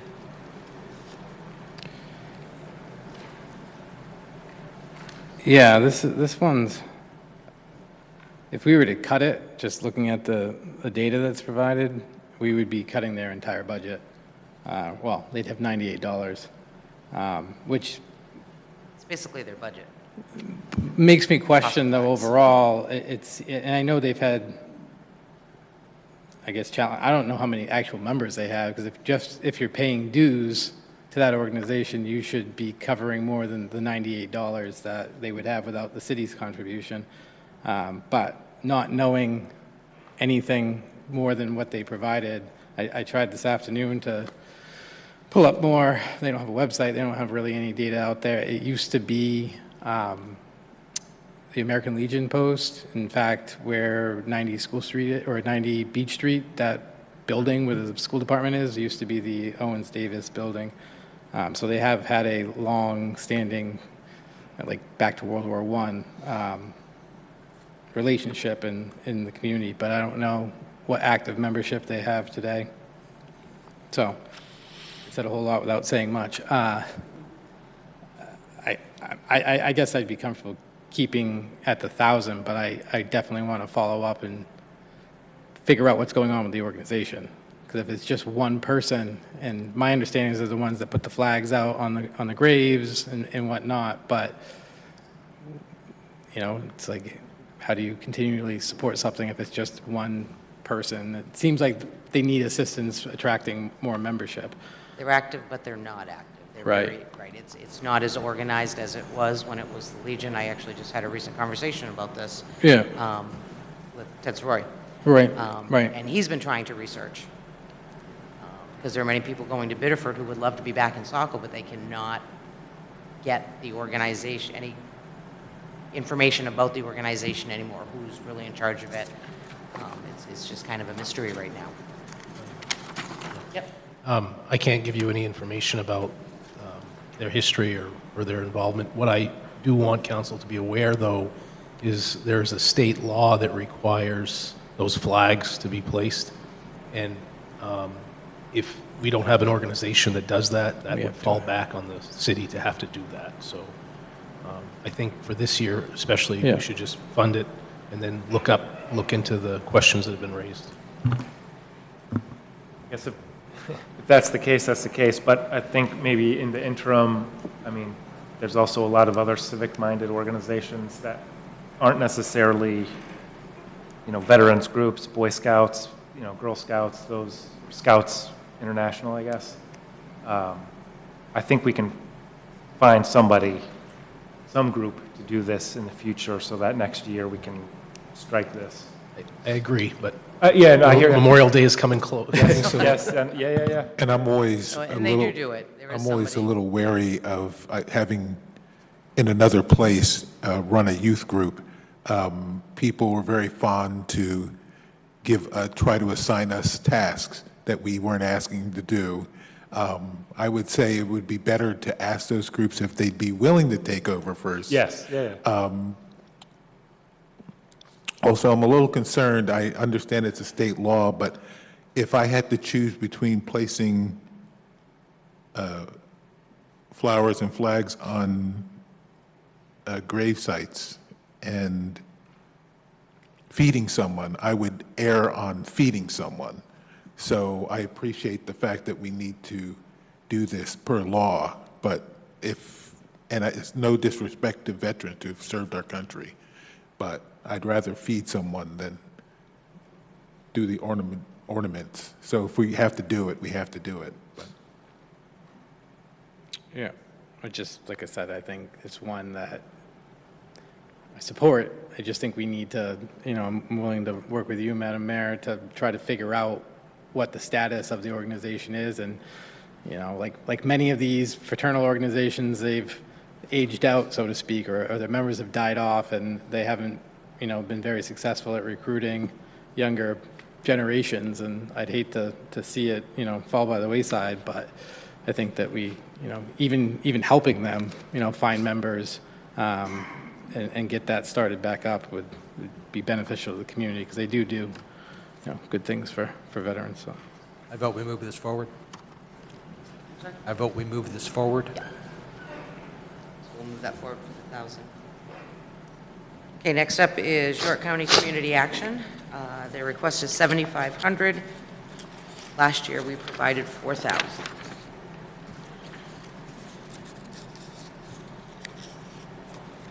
I guess this one I'm a little confused about too, just in terms of the county taxes versus this group, and why can't they budget through the county tax piece of it?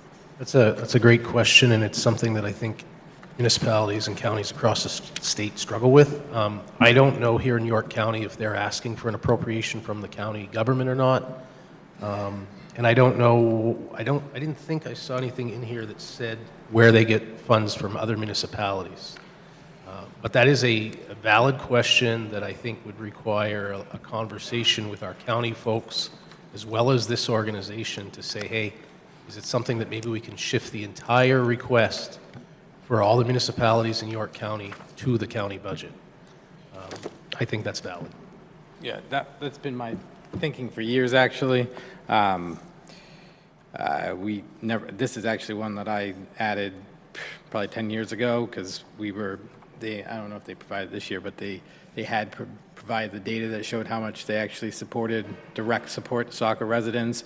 And in comparison to what we were paying zero, many other municipalities were contributing that really didn't have any service provided, or at least drastically different from Saco. But I'm of the opinion that, again, I'm comfortable with the 4,000. I believe they asked last year for 7,500, and we funded them at 4,000. I think long-term, to your point, it makes more sense to go county direction, and then we pay it through the county tax portion versus hitting up random municipalities and saying, hey, will you give us 7,000 and get 10 from here? And honestly, I'm sure they would appreciate that also. It seems like a easier funding. And I think we heard from the person who presented, they need to collect some funds from local. Local doesn't necessarily have to be municipal, it can be the county. Yeah. But they need that local match to trigger their federal funds that they receive. I don't know what the split is, if it's 90-10 or whatever, but there definitely is a huge benefit back to the communities in York County for heating assistance and all kinds of things.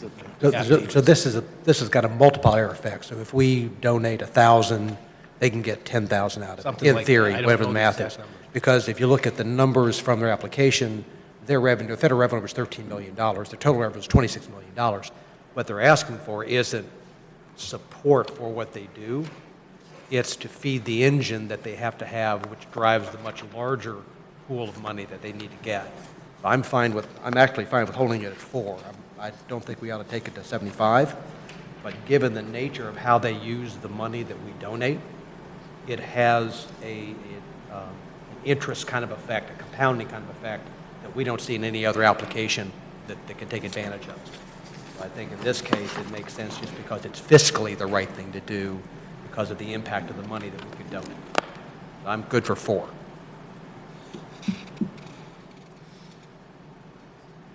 Anyone else, or everyone okay with that? Yep, I'm good with 4. I'm okay with 4.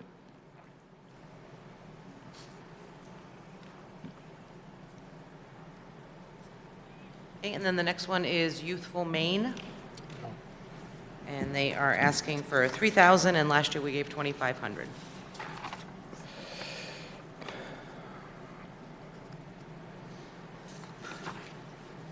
To me, this seemed like overlap with ask. Yeah. So if I was going to support ask, I would actually strike this outright, because ask is specific to Saco kids. This seems to be more county or Biddeford, from what I read. Yeah, I agree. It seems like there's a lot of overlap with this and frankly, a lot of the other organizations we funded.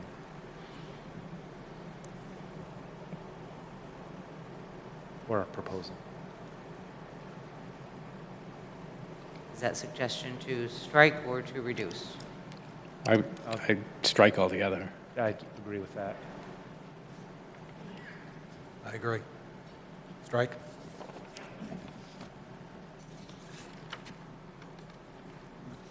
Okay, that completes the supported entity aspect, the nonprofits.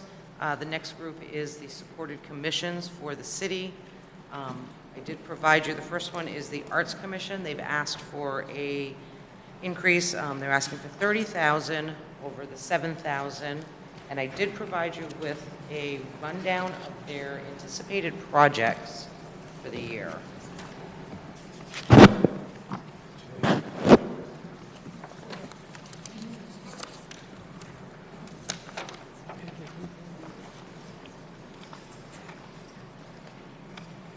So the amount does not add up to 30,000 because there's some potential grant funding that they're saying can be requested.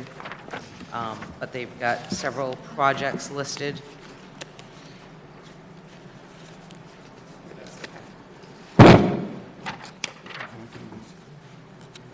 And this is TIF funded as well.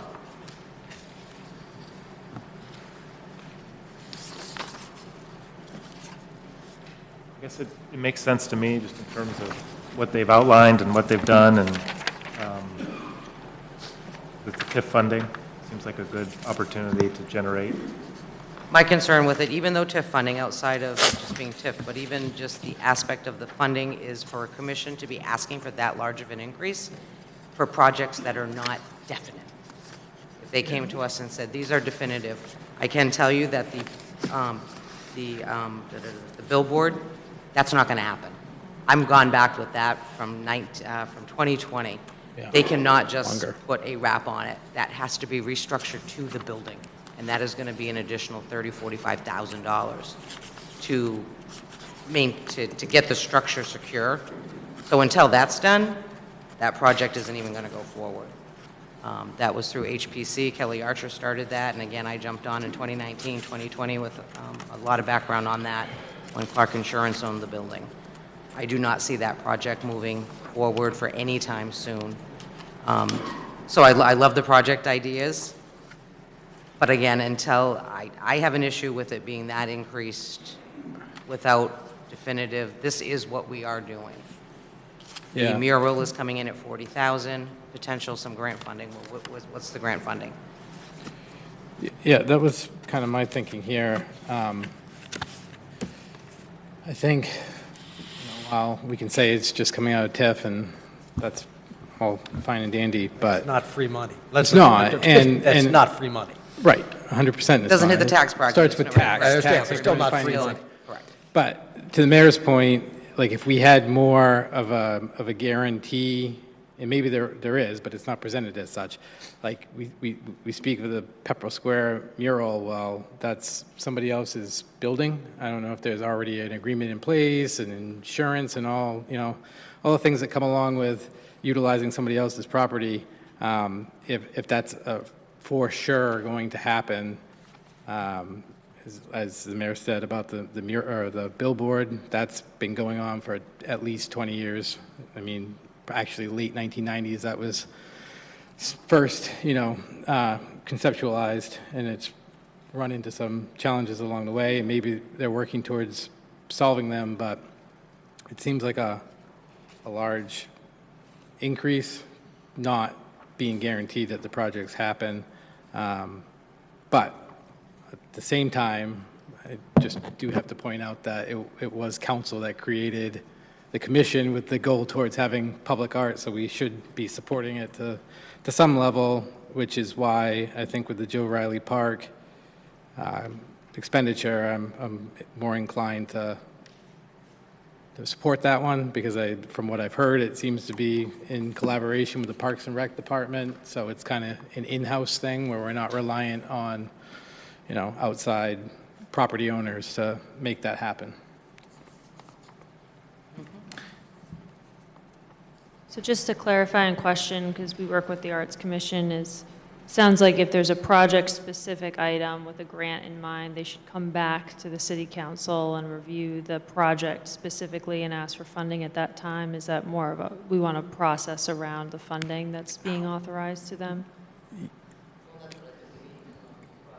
As a commission, that all the commissions follow, but again, because the arts does have that extra objective of doing projects, we just can't be blindly approving money, whereas if they can come back and do an amendment, Right. for, or we can maybe reduce this, because it does look like Joe Riley Park is pretty much set, or that sounds like. Sophie, she's got work at the Dyer Library in the museum here. You working with the Arts Commission to do some outside, those beautiful two white on the side of the museum. There's nothing concrete. If we cut this in half and maybe 15 or 20,000 to start, because it does look like there are a couple that are more definitive to go forward, or have them come back as an amendment. I'd support the 10,000. Well, I guess, what they received last year? 7,000, so 17,000. With the idea that 10,000 would go directly to Joe Riley Park, and then they could come and ask for a budget amendment. And if there are funds left over from last year's allocation, I'm sure they probably spent all that. It was only 7. Tracy, did you want to add something?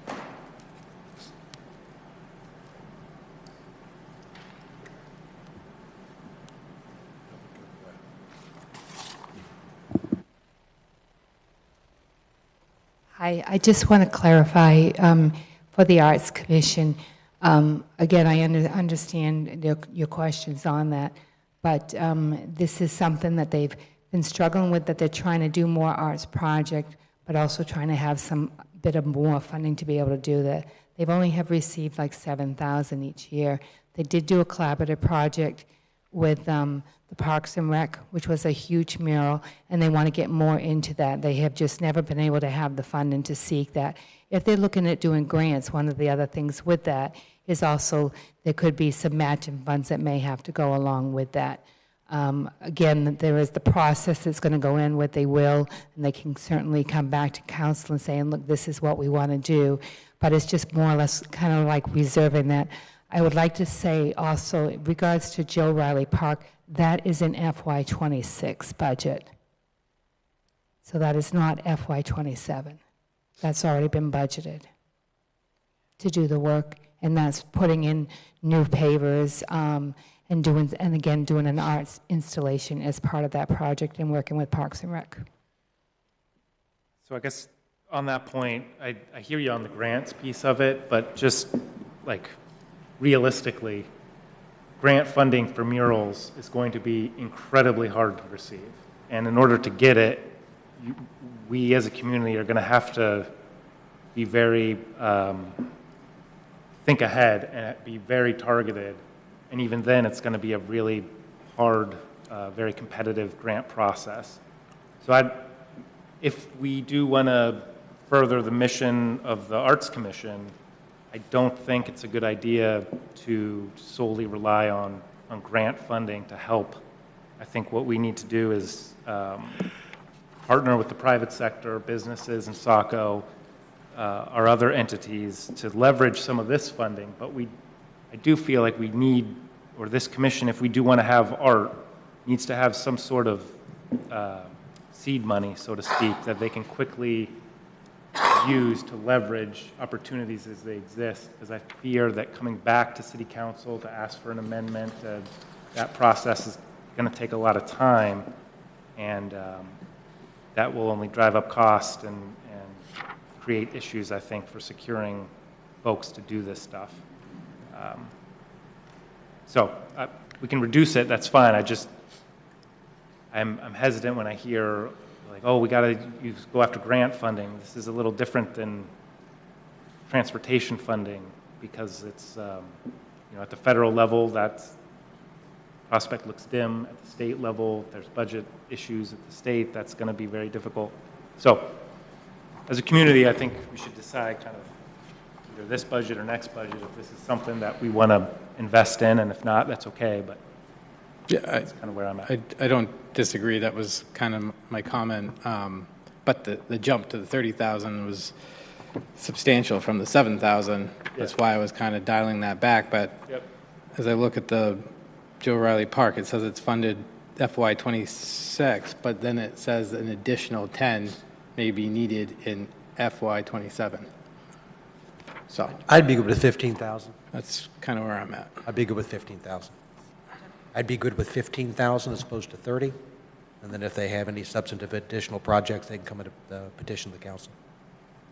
Yeah, just to your comment, Councilor Gale, like, I understand, your concern that it may make added time, but we can do a budget amendment with a 2-meeting process, and that's actually one of the things I prefer to do after the fact, like this, like you said, I agree that you probably don't want to put all your chickens into one basket just on a grant because you're unrealistically, going to get it, and then you wasted a season, we'll say, of a project. So I much rather look at say something and a mural, and then say, okay, come to council and say we everything's ready to go. We just need funding, and then fund it.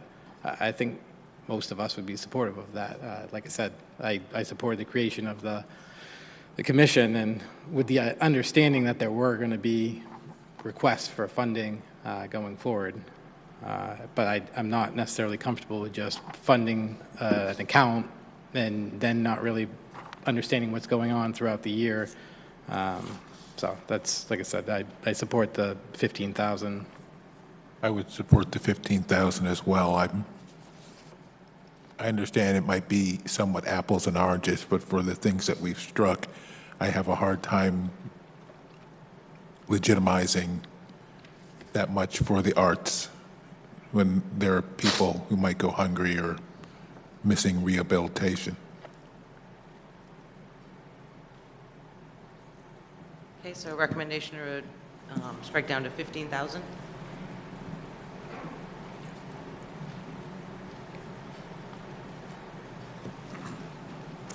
And the rest are of the commissions, as well as the Saco River Corridor Commission, I believe is required, and it's the standard commission. So we'll be transferring all of the commissions over. We've got Saco Bike Ped at 3,000, Conservation at 5,000, Historic Preservation at 5,000, Saco River 17,500, and Southern Maine Planning and Development 9,172. Where those are governmental agencies and commissions. Yep, sounds. It's a formula that's used for the dues, so that's why there's no round number.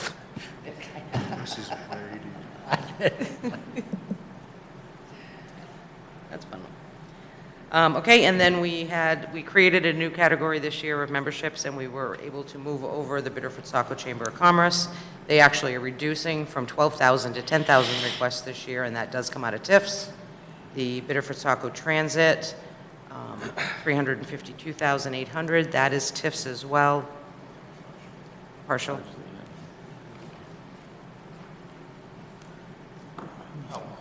Yeah, there's 33,750 from the general fund and 281,250 from TIFs. The Eastern Trail membership for 6,750, and the Maine Municipal Association, 24,962. $30 increase. All right, that completes the entities. Actually, just, can we back up to the BPAC? Which one? To the Bicycle and Pedestrian Committee, the BPAC? There's 3,000 for that. I'm sorry. The BPAC, the Saco Bicycle and Pedestrian Committee, has 3,000 for that. I'm wondering, there's basically $1,000. There is $1,000 put in there for the National Bike Summit ticket transportation, goals of providing funding for one or more BPAC members to attend the National Bike Summit in Washington, D.C. I'm wondering if we can strike that, or what necessarily they can't get from either participating online or additional. Page 309 on the. Thank you. Sorry. Or maybe not striking it, but then, actually, rather than striking it entirely, I think that there are better uses of that fund, specifically lawn signs, if we increase that, or literature for education. I don't know if we need to get down to that level, but I think I would rather see that money being used for those two items than for advocacy in DC. So they had an increase of 700. They had 2,300. Do you want to bring it back to last year's? Just about the 1,000. No, I don't know. So they have their line items in their budget. Do they have to? If we give them the 3,000, then are we funding that line item for $1,000 to go to DC, or can we say reallocate that $1,000 to lawn signs and advocacy, or literature? I'm sorry. So this is a committee of the city, correct? Yes. So, you know, you're kind of skirting on administration's purview on that, so I don't. Okay. You can cut it if you want to cut it, but you can't really direct Right. where it's going to get spent in a city department or a city committee. Oh, okay, okay. You can certainly recommend to the city administrator, though, how you feel about it. Well, I recommend that I feel like that should be better used for lawn signs and tabling items. Thank you. So noted. This counselor's opinion. Yeah. I would recommend that we take the budget item down to 2,500, which would effectively, if you look at the total ask, the total budget requirement is 3,500. We approve 2,500, then you've got to make your administrative decisions on where that $1,000 comes from. I guess what I don't see here, and if it's in front of me, please point it out. What's driving the increase? You know, does anybody see that? Like, last year's budget was 2,300, and now it's 3,000 without a clear indication as to what's driving the increase. We get a breakdown of how they want to spend the money, but I'm unclear as to whether or not they went to the National Bike Summit ticket and transportation last year too. Is this an annual thing they go to? Because I'm with you. I think that if we're going to support it, it makes more sense to fund some of the things that I think have impacts in the community. I don't know about the rest of you, but I certainly have noticed the signs that I think register with people as they drive around. Yep. I don't know what tabling items are. Oh, it must be putting out a kiosk or something, literature. So I'd rather see the money go towards those things versus going to a National Bike Summit.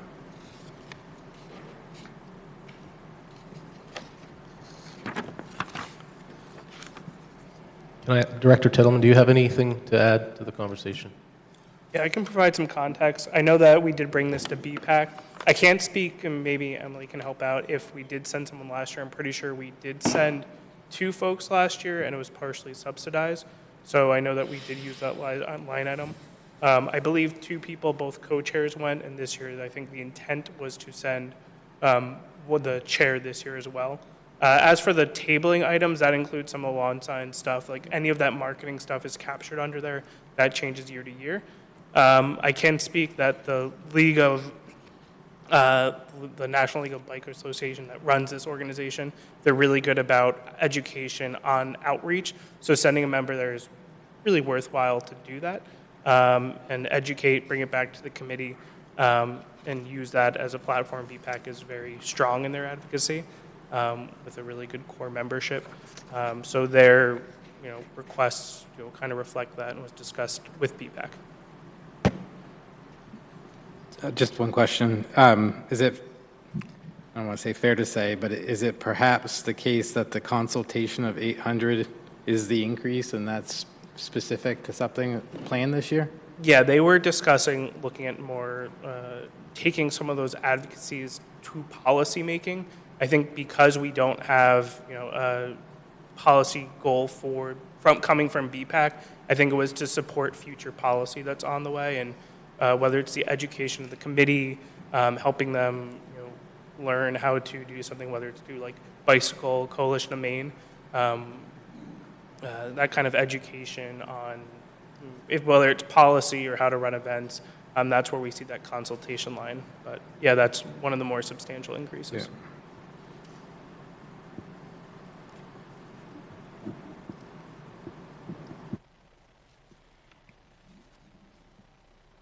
Just to follow up on whether or not we sent people, I don't remember that signing off on sending anyone to DC, but I would have to verify our records. I'm not sure if they took themselves maybe to participate, and maybe we didn't financially contribute, but I can probably find that out with Director Titleman.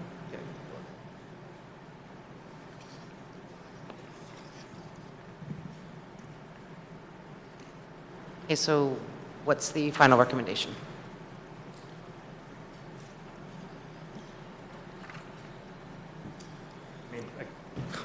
I think I guess heard. since we can't do a line, if we can't go line item by line item, then I'll just keep it at 3,000 with Councilor Gale's Yep. thoughts. Leave it as it is then? Yeah. Yeah. Okay, thank you. Any other comments on any of the items? All set? All right, thank you very much, folks. That's great discussion. So those will be brought back next week for final approval. And then I'm going to hand this over for the resolutions. So we've included the draft resolutions in a packet for you. I know there has been some discussions, recommendations, some good questions throughout the budget process. We've tried to answer those for you as we've received them. I hope we were successful in that. We overlooked any. Now would be the time to bring them up on the floor so that we can finalize the resolutions. Obviously, we're going to make changes based on the discussions tonight with the support entities. But having presented the resolutions in the packet, are there any questions about the wording on any of them, or any further recommendations that you want us to bring back for final adoption next week? And we do have Superintendent Ray here if there are any questions on the school budget side. I had a question on the fee schedule. So I think last time I had brought up whether or not we could increase the fees on Chapter 211 vehicles and traffic. I think there was a discussion on perhaps they're capped due to state law, but this is page 38 of. Yeah, I'm going to ask Chief Clements to address that. I think some of them we do have some local control over, and so, Chief? Yes, thank you very much. So I did do some research this afternoon. It's local control for whatever we want to set our parking fees at. So it's really up to the council. I did provide Assistant City Administrator Prescott and the City Administrator with some data that I found from City of Portland, City of Biddeford, Town of Old Orchard, just as a reference point. So I did provide that so folks could have it.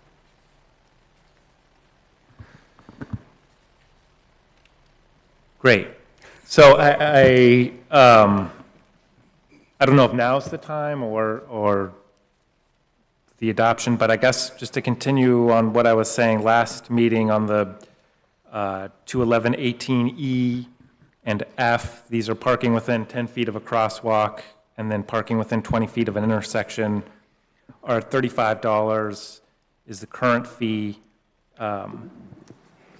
In my humble opinion, they raise to the significance, again, in my opinion, and maybe not others, of violations that are much more significant because it directly impacts safety as you cross the street, potentially leading to higher incidences of cars striking people as they cross. So I would like to see that fee raised to $50 for both of those two instances.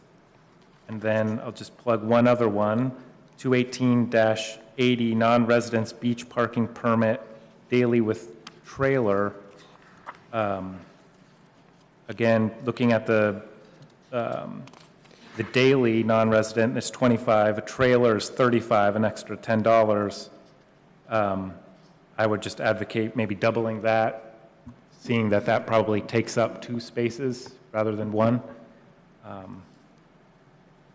So I know in the grand scheme of things, especially those first 2, it doesn't seem like a lot, but I do think that those are important important violations that warrant more than just a $35 ticket, because they, I feel they're significant. But So just so I can capture it, it's to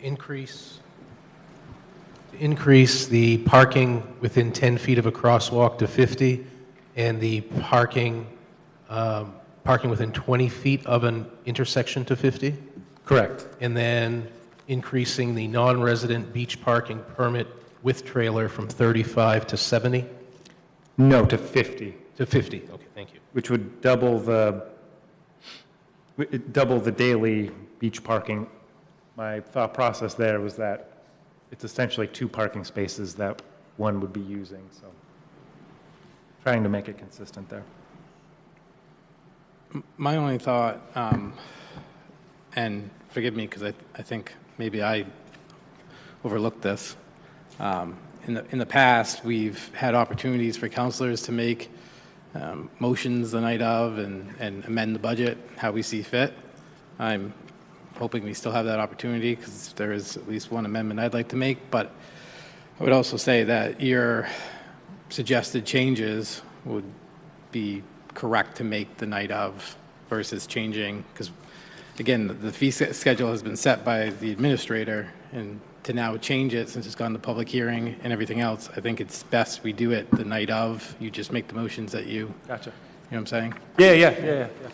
And I agree with that completely. I'm just trying to capture it for my notes. I just want to make sure we're all tracking the same. Yeah, that's good.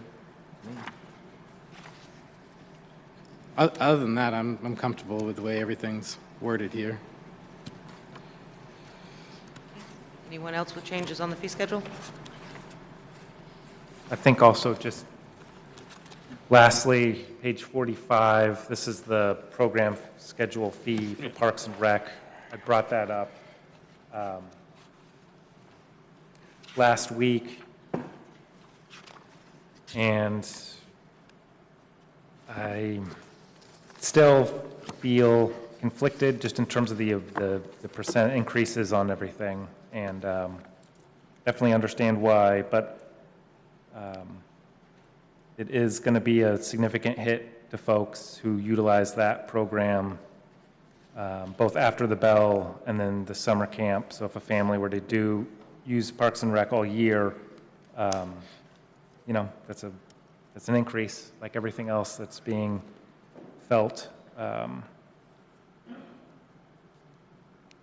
So I don't know. I mean, I bring it up. I understand why.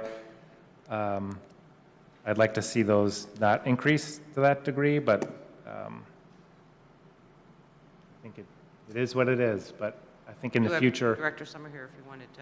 Yep, no, Director Summer has provided a lot of great information and rationale on, as to why, and it makes a lot of sense. It's just one of those things that is going to be felt by families, and it's going to be kind of tough in the future to vote on any, for me, any more proposed increases as we move forward. But yeah, he's been great in communicating the rationale for that.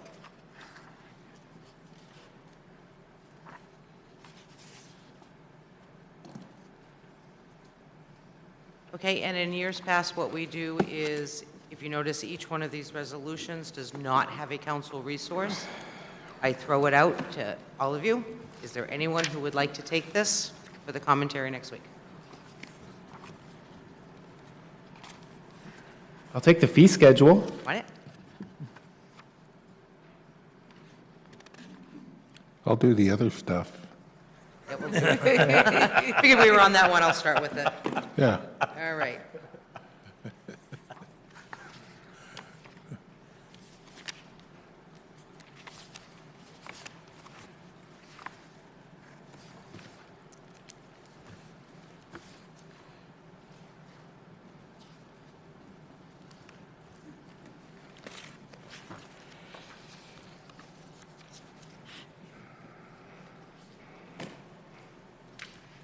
Okay, any other resolutions, any discussion or comments?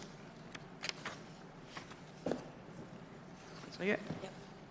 Just one comment. I think we've done a really good job tonight being fiscally conservative and being very thoughtful about how we spend the taxpayers' dollar. And I do fear it's not going to make as big of an impact as we'd like.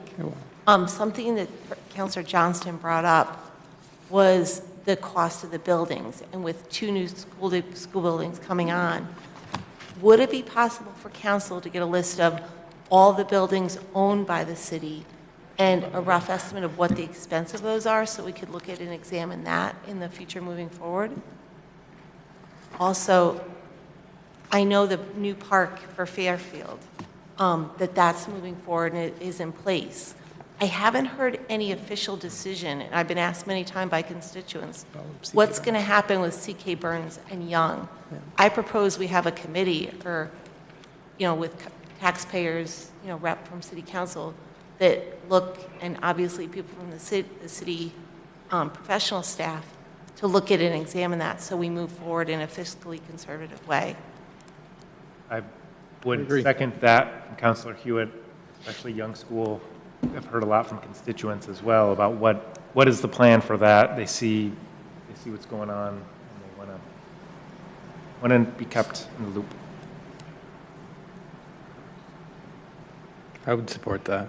I mean, I think the most pressing issue is Pepperell, given that that school is going to be demolished and we need to determine what we're going to do with it. But I think, and I can only speak, my understanding is that we've kind of been waiting, which to your point has been several years now, with what the plans are, policy-wise for council for CK Burns and Young. So I would think probably, totally up to the mayor, but I would think that as we wrap up the Fairfield going through the summer, it would probably make sense to then have another committee figure out the other 2 facilities.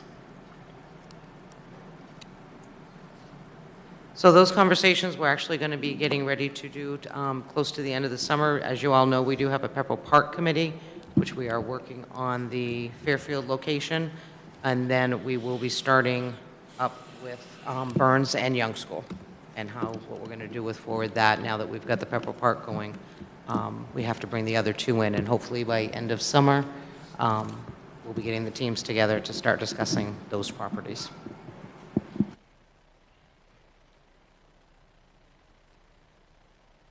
To Councilor Hewitt's question about the buildings, you said you wanted a list of the buildings, but also did you say the cost to maintain?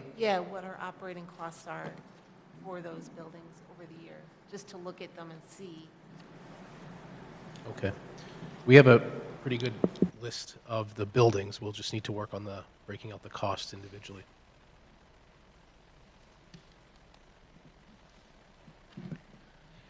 Okay, so as far as the resolutions, moving on, we've got the Wastewater Resource Recovery Department.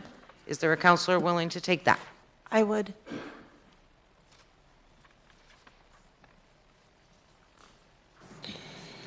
Okay, next is the total adoption of the fiscal year 2027 budget. I'll take that.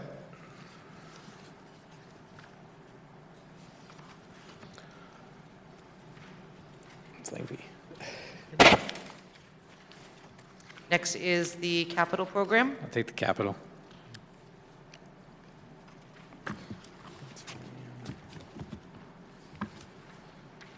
School budget. Next is the school budget. I'll take that.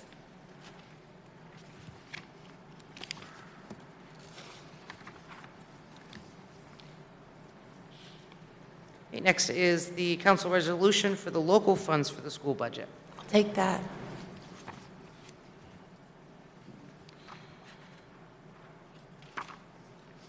The adult ed budget.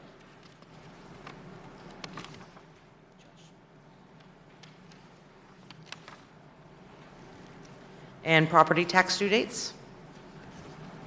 Doug will take that.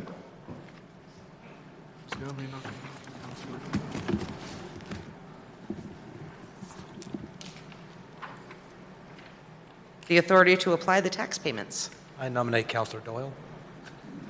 What? I nominate Counselor Doyle. You do that, yep.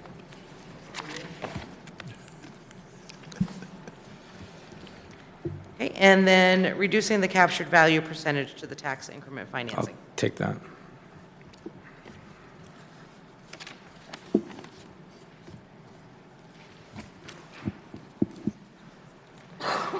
Excuse me. All right, and that is the last one.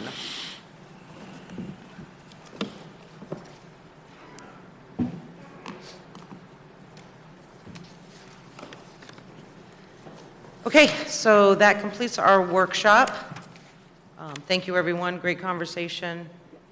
I appreciate everyone's time on that. So moving on to item 12 is the administrative update. Administrator Pelletier.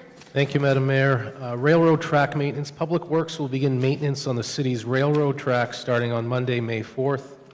This maintenance project is partially funded by a $48,713.50 grant awarded to Public Works by Maine DOT. The city owns and maintains 2.2 miles of railroad track, which provides essential rail service to businesses located in the industrial park. The city's freight line is a key economic asset. It supports the needs of existing businesses and strengthens the industrial park's appeal to companies considering locating in the region. Beach parking update. On Friday, May 1, the city's hourly parking payment kiosks were installed and activated at the public Camp Ellis Pier and Bayview Beach parking lots. Seasonal permits can be purchased online at Saco City Hall or at Saco City Hall from March 1st to October 15th. Resident permit applications require a copy of your vehicle registration to show proof of residency. We also offer a free pass for veterans of any age or for those over 62 years of age. Secure your pass today at sacomaine.org/beach parking. Finally, a jetty access update. As announced earlier this spring, construction activity will begin soon on the U.S. Army Corps of Engineers Spur Jetty project. Pedestrian access to the jetty has reopened following a brief closure, allowing visitors to travel onto the rocks for fishing or other coastal activities. A fence will be installed approximately 800 feet onto the jetty to ensure safety near the construction area. The public may continue to access the jetty up to this fence line. For your safety, please do not attempt to bypass the fencing or enter the construction zone at any time. And lastly, upcoming council meetings are May 11th, May 18, and June the 1st. Thank you. Any comments or questions for the city administrator? Okay, moving on to item 14, that's council discussion and comment. Any councilors wishing to share? Alrighty, and item 15 is adjournment. Is there a motion to adjourn? So moved. Motion made by Councilor Edwards. Is there a second? Second. Second by Councilor Hewitt. Roll call vote. Councilor Edwards? Yes. Councilor Johnston? Yes. Councilor Gale? Yes. Councilor Hewitt? Yes. Councilor Anand? Yes. And Councilor Parks. Yes. Motion to adjourn at 9:05.